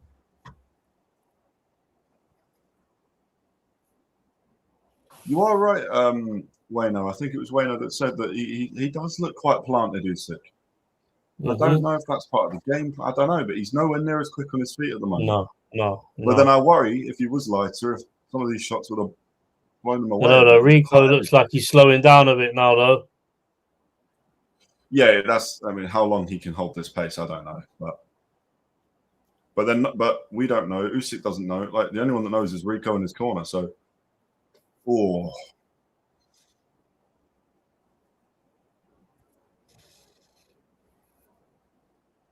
Good stuff from Usyk. Rico back though. Most landed on gloves. I think the last one slipped through. Landed sort of on the ear. Good shot from Usyk there. Yeah. Good shot from Rico again. It's another round for Rico, that. Really? I thought I'd give that round to Usyk. Just about, but I thought I'd give that round to Usyk. I think Usyk was a lot. I think Usyk was a lot better in that round, to be honest. Better than the first two. Right, we need opinions there because I'm thinking that was a Rico round. I do think Rico slowed down, and I think Usyk's warming up, but the twitching of Rico is definitely. I think there's not stopped, but it's not happening as much. It's not stopped, but then also he's a lot slower. So, like, if you take, for example, from the first round, really hard to hit, to be fair to him. But as he's going on a bit, his head's getting tapped a bit more now, and he's not quick enough to cover up, and that's why I say he's getting a bit tired. Yeah, 2-1 Rico. I think 2-1 Rico. That's fair. That round, it's clearly close. A lot of people had it either way. I think the DAZN fan zone had it 60%. Oh, it might even be a direct 50-50 between Rico and Usyk. So there you go, round 4. See, what Rico's got to be careful of is, as I say, all that jolting and moving and then constantly jabbing and then feinting, it's a lot. Like, you get tired. Yeah. There's a way to do it. Usyk's perfect example of it. Yeah. But at the moment, he's getting tagged though at the same time. He's working. He is, yeah. I don't remember last time I've seen Usyk get tagged this much by anyone.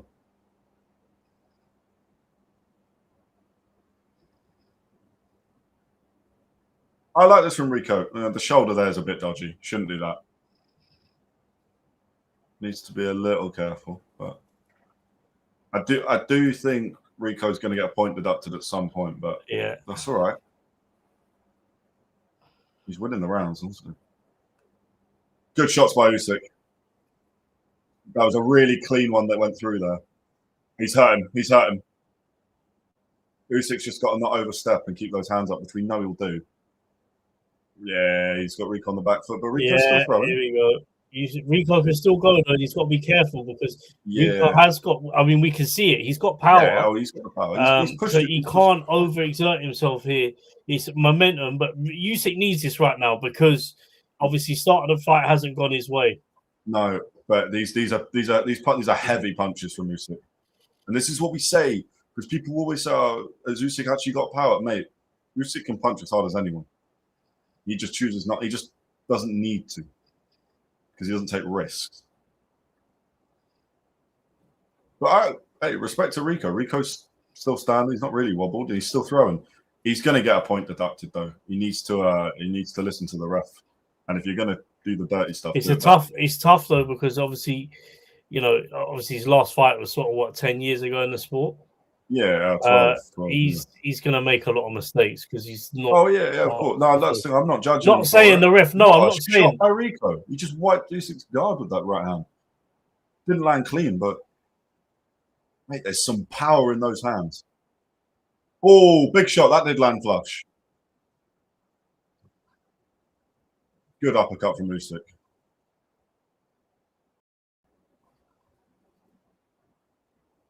Rico's gum shield came out.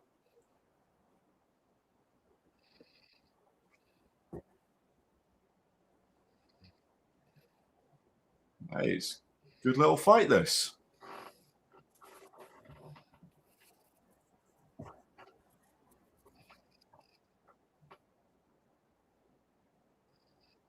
That's an Usyk round. That's Usyk's best round.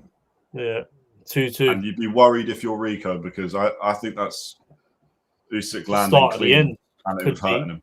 I mean, if Rico doesn't change or the mistakes that he made in that round, which I thought of the fight, start of the fight, he's doing really well. Hindsight, he's fighting Usyk. I get it, but yeah, if he doesn't change something now, I think it will just get worse as the fight goes on, and I think he's tiring as well. Obviously, look, he's an elite kickboxer. He's going to have a high level of fitness, but I think in a sport that you haven't competed in like regularly, it's going to be a lot for your body to adjust to, maybe. Yeah.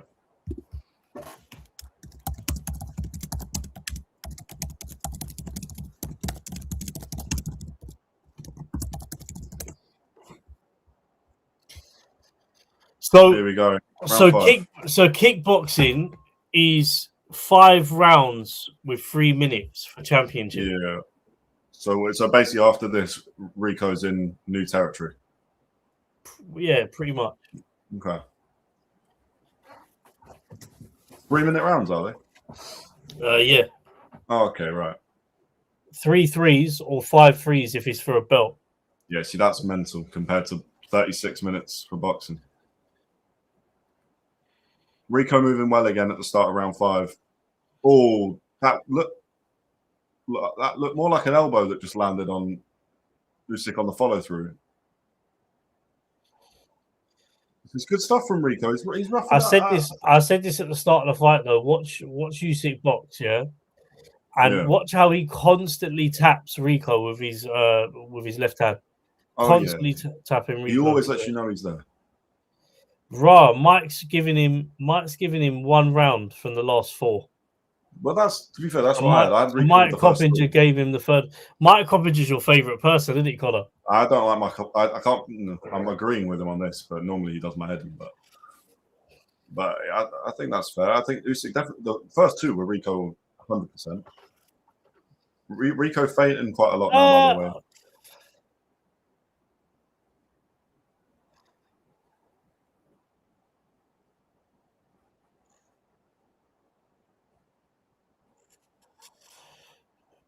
I like the movement from Rico. He's slowing down though. He is slowing down. I can fly on my.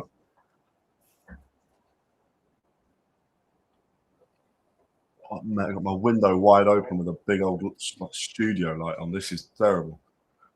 Just getting attacked by flies. Right, at the end of this round, I'm closing that window.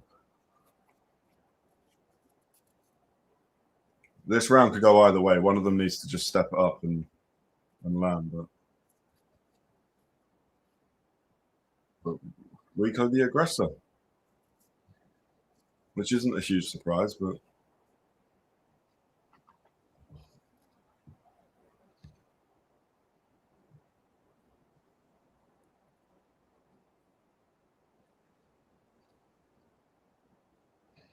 Rico's a lot bigger than him, though, isn't he? Yeah, a lot bigger. A lot bigger. I mean, I didn't realize Rico's stature was quite so, like, he's a monster, mate.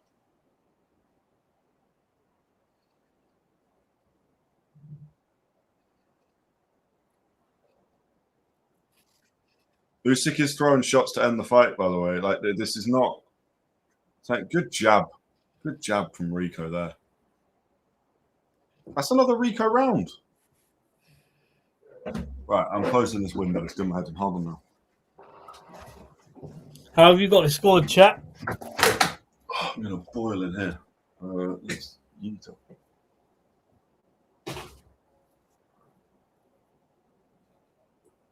Oh, away. Why have I got so many flies in my bloody room? I say smoke, there's two, by the way. I'm not that grim or something. But... Okay. I'm out of focus now. Brilliant.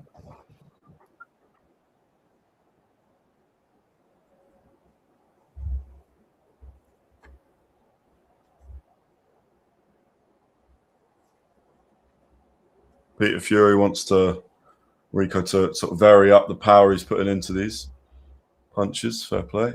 Smart.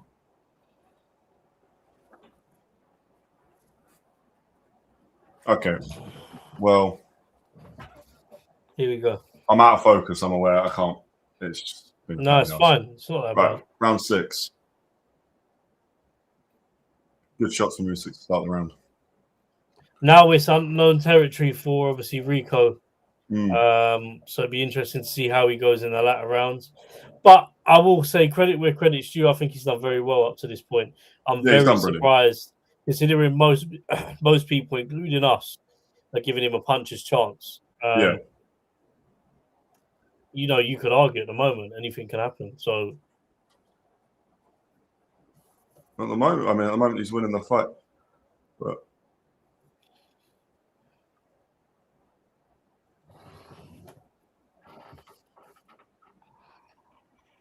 Usyk getting a bit of bounce in the feet.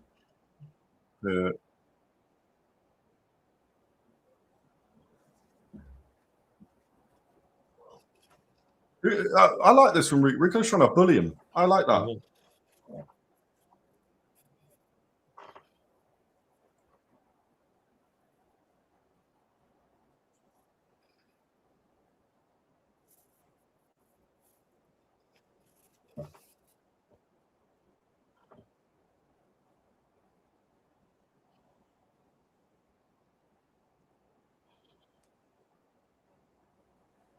6 still struggling, but Rico's still twitching like crazy. This is impressive. Usyk going to step it up now? I hope so.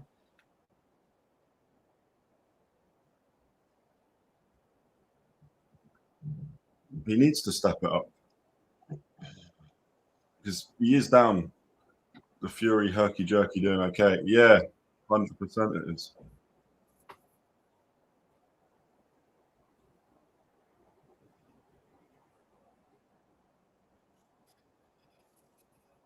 I think Rico must hit really hard. Mm-hmm.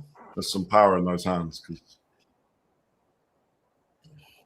Good counter from Usyk there as Rico came in.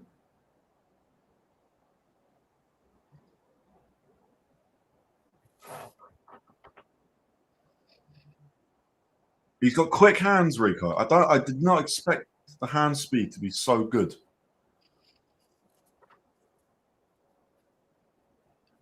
Yeah. I'm pleasantly surprised. Yeah,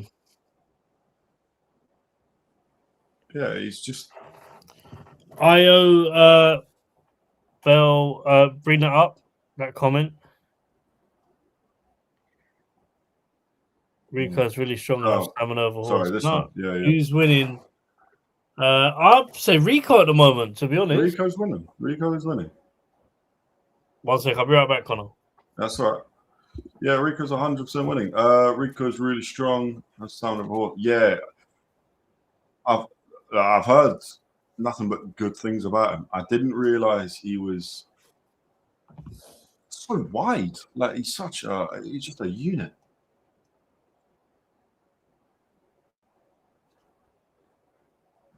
Usyk's got a lot of work to do. I think he'll do it. I think he'll be fine, but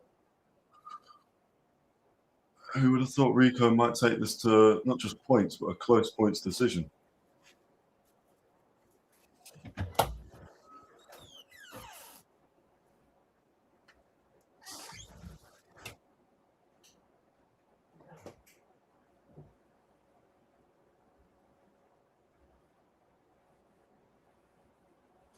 Usyk has 1 round, maybe 2. I know some people are giving him 2, but for me, Rico's 5-1 up going into the second half of the fight. So Usyk really needs a huge second round.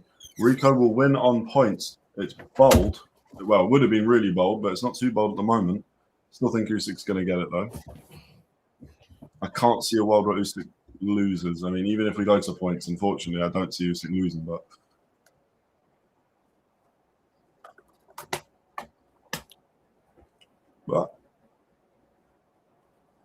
Usyk got a bit of bounce to him.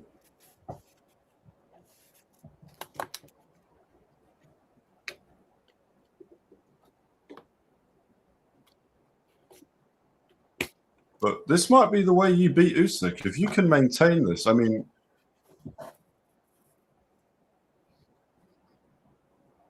this is mental, what we're seeing.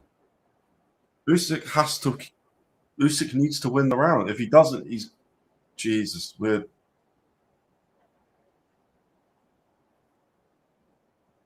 witnessing something pretty special. I still think Rico will get deducted a point, but good shots by Usyk. It's got to be soon, though. It has to be soon. Because you go from, you know, sort of saying, yeah, I think it's still going to be Usyk to, I've now got to look for a knockout. Yeah. And looking for that later on in the fight where Rico just needs to shut up shop could be harder. Yeah. Good shot by Rico. Oh. Huge shot from Rico. Huge left hand went in. Good boxing from Usyk there. Man, Rico's fighting so smart.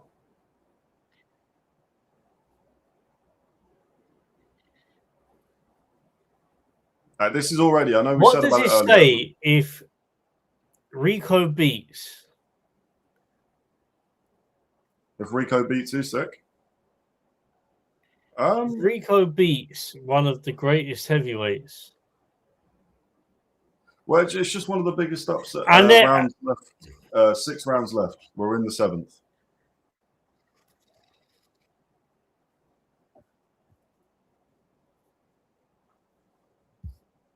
Good shot by Rico. Again, though, Usyk we go back to the point. Again, we go back to the point. Usyk needs to react every time, otherwise it's not going to end in his favor. And at the moment, you've got Rico winning. I've got Rico. I gotta be honest, this is rubbish from Usyk. This is really rubbish. I've just put a tenner on a draw, 28-1. Yeah. Would not be surprised. Rico? He's won at least 5 rounds, but I think it's 6-1. 6-2-1, not 6, but... Hang on a minute. Hang on. Conspiracy here, right? Usyk loses his fight, he loses all of his belts. Am I not wrong? Yeah, I think... Yeah, no, yeah, he loses them all, yeah. Spills them out for Joshua to win them. Usyk wouldn't lose a fight for Joshua, no. He's struggling with Rico's weird style, 100%. But he's also not moving. It's disappointing. No, I'm not saying that he's losing the fight on purpose, but I'm saying, you know, we're talking about last year. Last year, he turned around and said himself he hasn't got long left in the sport. And then all of a sudden it's, no, I'm not looking to retire. But, you know, you look off performances and this is a bad performance for him. Like bad. Terrible. I mean, Rico, I say terrible in the sense that he's not getting what he wants to do. Rico is frustrating him. But Usyk doesn't have an answer. He doesn't have an answer for the movement. And it doesn't help that he's coming at career heaviest because that makes it look like he's been lazy. And that's the one thing I don't think I've ever thought of Usyk.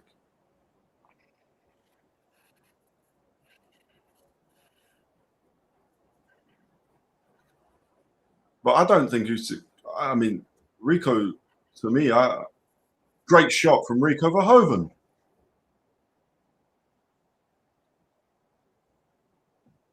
Huge shots from Rico.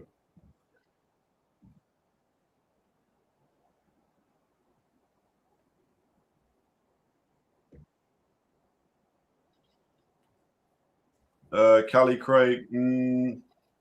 I think he could still knock down. I think a knockdown and then win all the rounds would still do it for Usyk. But yeah, you're not wrong. We're close to that point. I mean, this round's going Rico's way as well.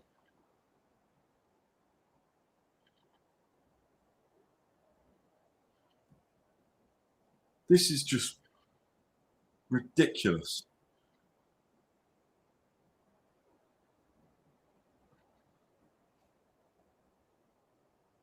Verhoeven's going to keep this up, by the way, for 12 rounds. I don't think he's going to struggle with it. Usyk, I don't know if he's waiting or. Do you not know? I'm not doing that. That's putting disrespect on Rico. I think Rico's just being excellent. Rico's just making it awkward. Like, are you? We got the last comment. What, the weird style or the weird style. I agree with this. A good shot from Usyk. It's an annoying style that Usyk's still struggling to figure out. Yeah, 100%. He's like 7 rounds down. He is. If he were to somehow win round 8 now, I don't think he can. So I think it's too late. But if he were to, then I think a knockdown could still do it. But we are basically at the point where I think Usyk needs a knockout. Good shots from Usyk. Good shots from Rico. He responds. He puts the weight on him immediately. The massive weight advantage. It's true, but Usyk's fought heavier. A lot heavier. And you could argue better, although right now, Rico's brilliant. This is seriously impressive. But also kind of depressing as well, because it completely destroys everything we thought we knew. But that's all right. I think we're not. Look at it like this, yeah. I mean, you ask anyone before the fight, and you say he's got a puncher's chance. Yeah, but this ain't puncher's chance. No. In hindsight, yeah, but do you know what though, Cali Craig at heavyweight? Unfortunately, there isn't really a weight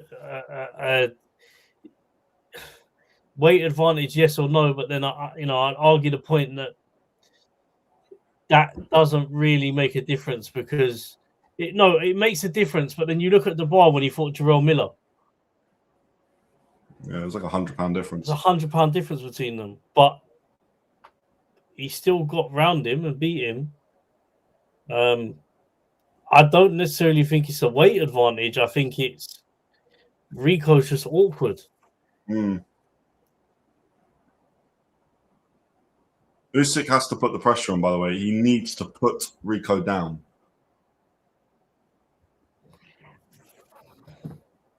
$73-79 judges scorecard. He's got. I agree. Usyk's won 1 round for me. This is the most depressing shit I've watched in a long time. And it's not. I like Rico as well, but the MMA, Rico's just bullying him. We're just watching Usyk get bullied. That's why Usyk's going to try and deal with the pushing about. Maybe. Do you know what though? We question the body shots, but he's dealt with the body shots well. Yeah. A question, as in, people say that is Usyk's essentially weak point. Well, we've not really seen Usyk get rocked by Rico, and Rico's landed clean shots. But we know Usyk's endurance in everything is brilliant. Even the body shot thing, that's only really come about from the Daniel Dubois low blow, which, regardless of whether it actually hit him, another great shot by Rico. The lower you go down on where you hit, it does get more sensitive anyway. So, great shot by Rico. 1.5 minutes left in round 9. Rico's winning round 9. Usyk cannot throw anything. I gotta be honest, this is really shit. This is annoying me. Rico's winning. That's kind of funny.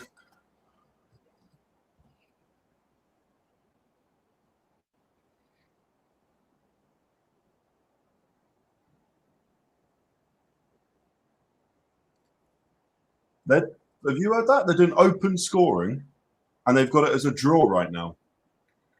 That's disgraceful. I want Usyk to win, but Jesus Christ, that's just, don't rob him.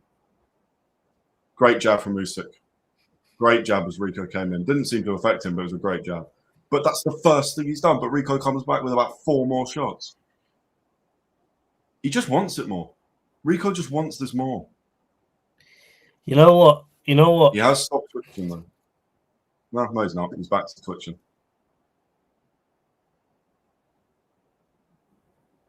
Yeah, I did read this. There's a lot of people saying it's the Mike Tyson, Buster Douglas redo. 76 is wild, by the way. That's a disgrace. It's another Rico round.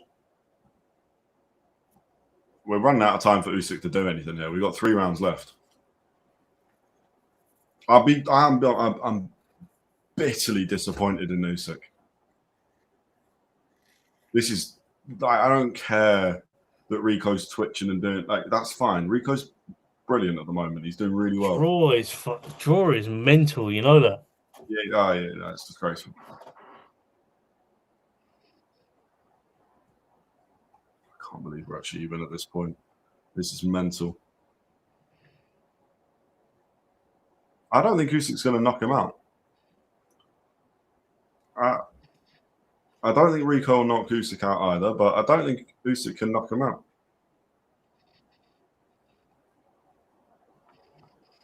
Usyk's just prayed. Interesting, though. Why don't they do open scoring for every fight? I don't know. Maybe because we're always talking about it, and they've obviously done it for this. But why can't this be across the board? And this isn't on every Riyadh show. So Usyk needs to lock in and land some punches.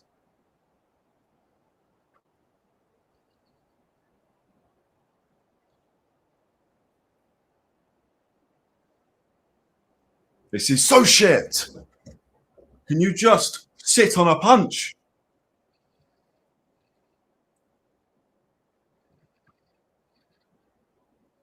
I've never been so annoyed at a fighter this good in my life.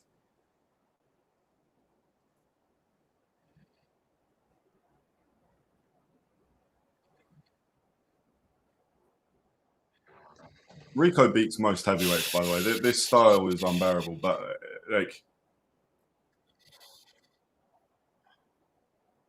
this is just. I'm not like Usyk shouldn't take risks and get knocked out, but at this point, the fight's lost. You need to take a risk. I think styles make fights, though, and yeah, but styles make fights when they're both boxers. No, I'm saying he's talking. I'm close to just rage. This is just annoying me.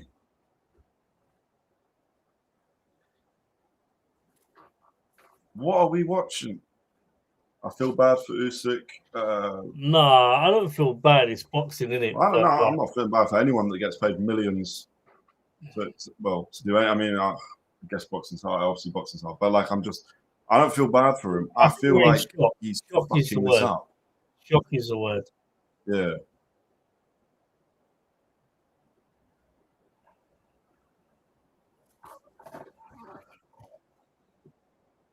Usyk. James needs a draw for his bet. That's why. Usyk's throwing about 10 punches around. He can't land a counter.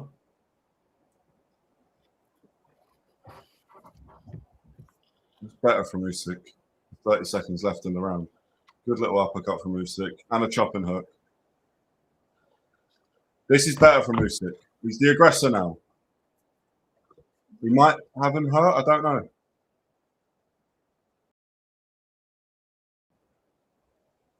This is better from Usyk. He's now actually doing what he should have done about 5 rounds ago because he's struggling. Rico's definitely feeling it. When Usyk does land, Rico feels it, but he just keeps coming forward. Anyway, great shot from Rico Verhoeven. I think that's Usyk's first round in a while. But Rico landed at the end of that.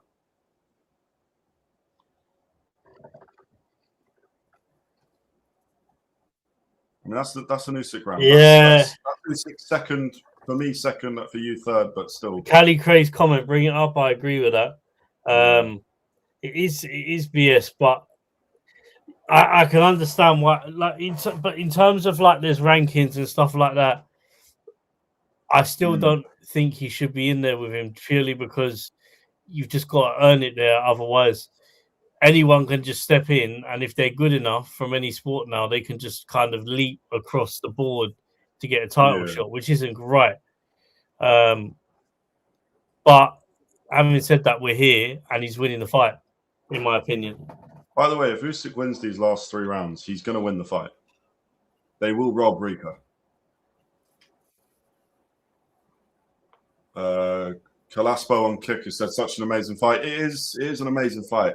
Round 11, it's just disappointing, but it is an amazing fight. But Usyk has to be, for the next 6 minutes, he has to be horrible and just throw.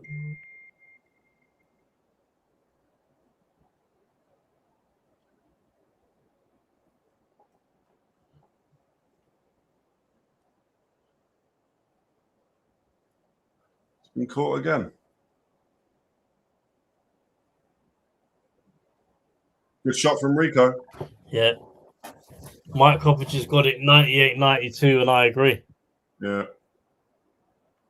Rico's hitting him with some shots again. Usyk still not throwing. Such an amazing fight. Kalaspo, thank you for joining us on Kick. Appreciate it, man. Drop us a follow. Yeah, I agree with you. Good shots. There we go. Usyk throwing. Those are good close, shots from but I think Rico's winning the fight. It's not close. I'm lying. It's not close. I think Rico's won most rounds, to be honest with you. Good shot from Usyk. But then Rico's got that thing in him to throw back and just... Yeah. He's never out of it. He's never out of it. To just throw. Still...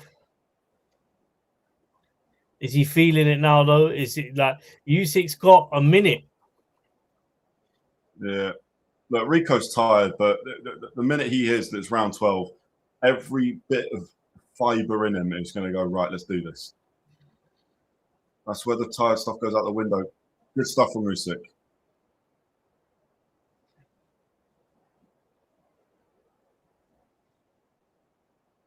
Right, what Rico is throwing now isn't all that effective. I mean, the odd one is landing, but a lot of it is now getting a bit sloppy from him. But it still looks quite good. But he shouldn't actually need to land anything now. He has to keep fighting like this. He can't let Usyk come onto him. But he should have won the fight, assuming he stays on his feet and doesn't get knocked out. Oh my God! What a shot! Yeah, I'm going to bring this comment up. I don't want to be rude to you, but Usyk can't KO Rico. I think he might be able to. That was so loud.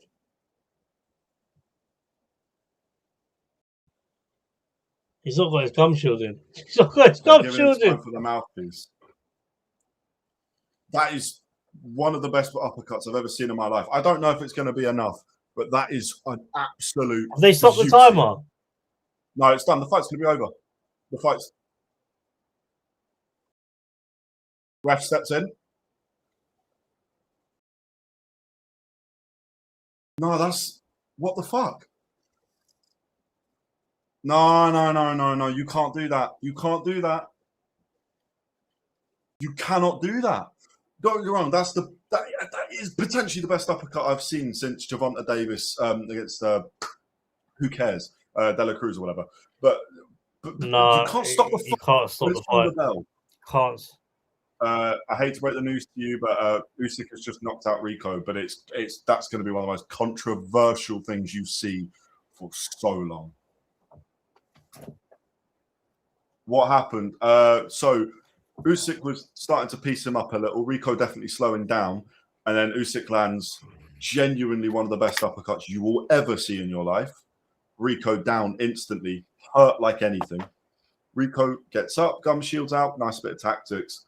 But there's less than 10 seconds in the fight, and Usyk's pummeling him, and the ref steps in as the bell goes. Didn't even let him get to his corner. Jesus. Show that uppercut again. Show that uppercut again. Show that uppercut again. I want to see it 50 times over. Oh, that shot is so good. Hey, could you get a clip out of that? Yes, I'm going to. I will do that. That's the best timing of an uppercut. Oh. Oh, my God. Do you know what? Do you know what, though? It was a great uppercut, and then obviously he's dropped his gum shield out. There was 10 seconds left on the clock. And then obviously Usyk proceeded to exchange. He was thrown in the corner. Rico weren't throwing back. He was getting hit constantly. But I don't think Rico was out of it. And I think if you give him, he could have carried on. But he would have had a minute in his corner. He would have had a minute, yeah.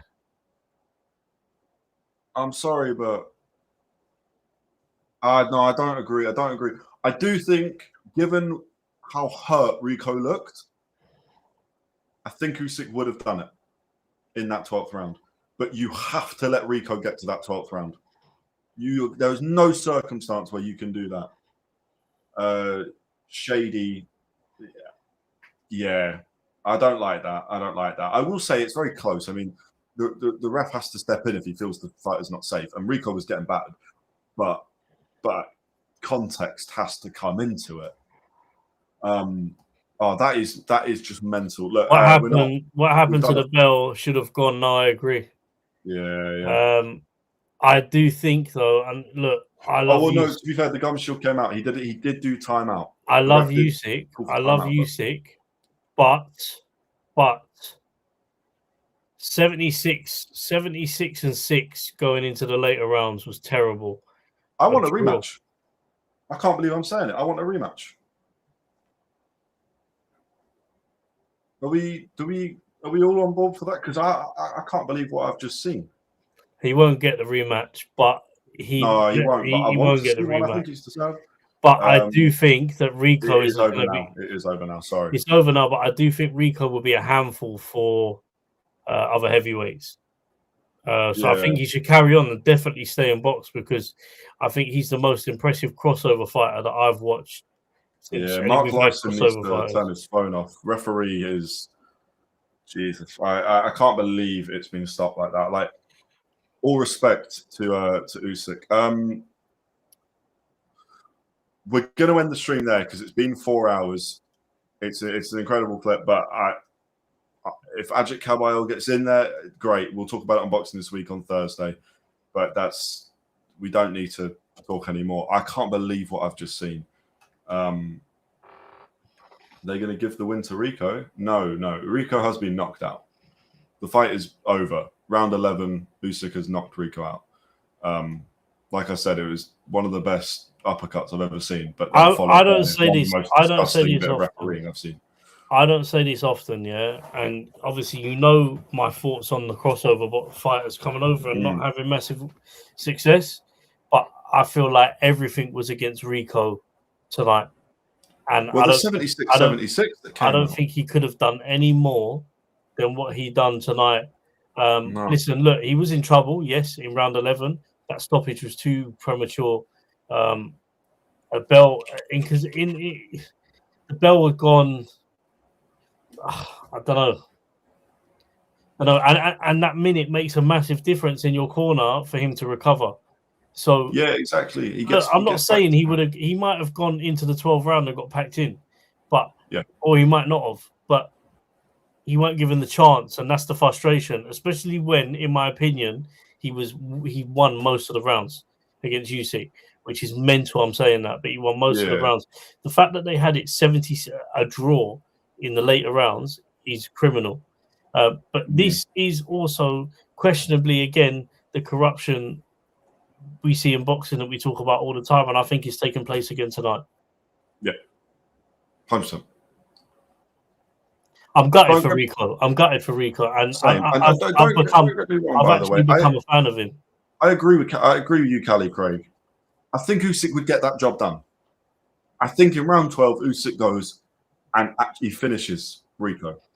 But you have to give Rico the opportunity to get into round 12. Or at least go to his corner. And if Peter Fury and that look at Rico and go, we can't send you back out. Which, by the way, in no world would they ever do because he is winning the fight. 9 of the 11 rounds for sure, 100%. Oh, well, no, 8 of the 11. Well, I thought he won 2, and then obviously round 11. Cali Craig, they had open judging, and they had it a draw in the later rounds. That's just crazy.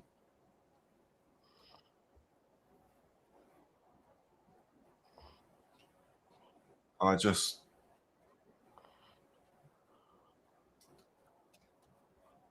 like Usyk. Usyk is still an absolutely one of the best. But I just can't believe what I've seen.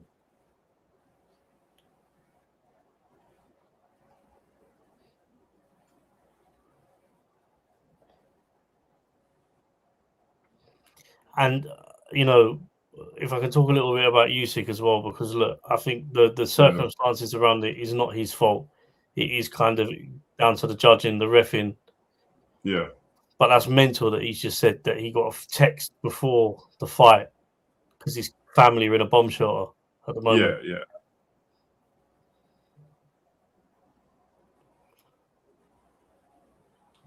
It's crazy. It's crazy. Right. Okay. Look. Usyk will have finished Rico and round top. Yeah, 100%. But it's just such a shame it's gone like that. Look, that is wow. Boxing Week. No, that is the end of the live. We'll be back for boxing this week, Thursday we'll at 7:45. We've got a lot to talk about. It's also Bivol fight week next week as well. So crazy. I can't believe what we just seen. Make sure you like, share, and subscribe. £50 Amazon giveaway. 500 subscribers. If you've commented and you've subscribed, you'd be entered into the draw. Just to give you an idea, not everybody who subscribed has commented on a post to be entered into the draw since we announced the competition. So yeah, you've got great odds. Make sure you subscribe, get into that competition. We'll announce the winner of 500 subscribers. And yeah, like I said, thanks for everyone for joining tonight. We will see you all on Thursday. Yeah. Cali Craig, AU, Wayno, of course, James as well, Mel. I believe that's everyone that commented. If I'm missing a few more people, but we've had a lot of comments. But yeah, look, thank you a lot. I think we've done all right on Kick today as well. So if you're on Kicks, thank you as well. We need to sort of make sure you follow us. But yeah, thank you. We'll be back boxing this week, 7:45 Thursday, 95. Obviously talking about all things Usyk, Sheeraz, Catterall, and then Bivol. So yeah, thank you and goodbye.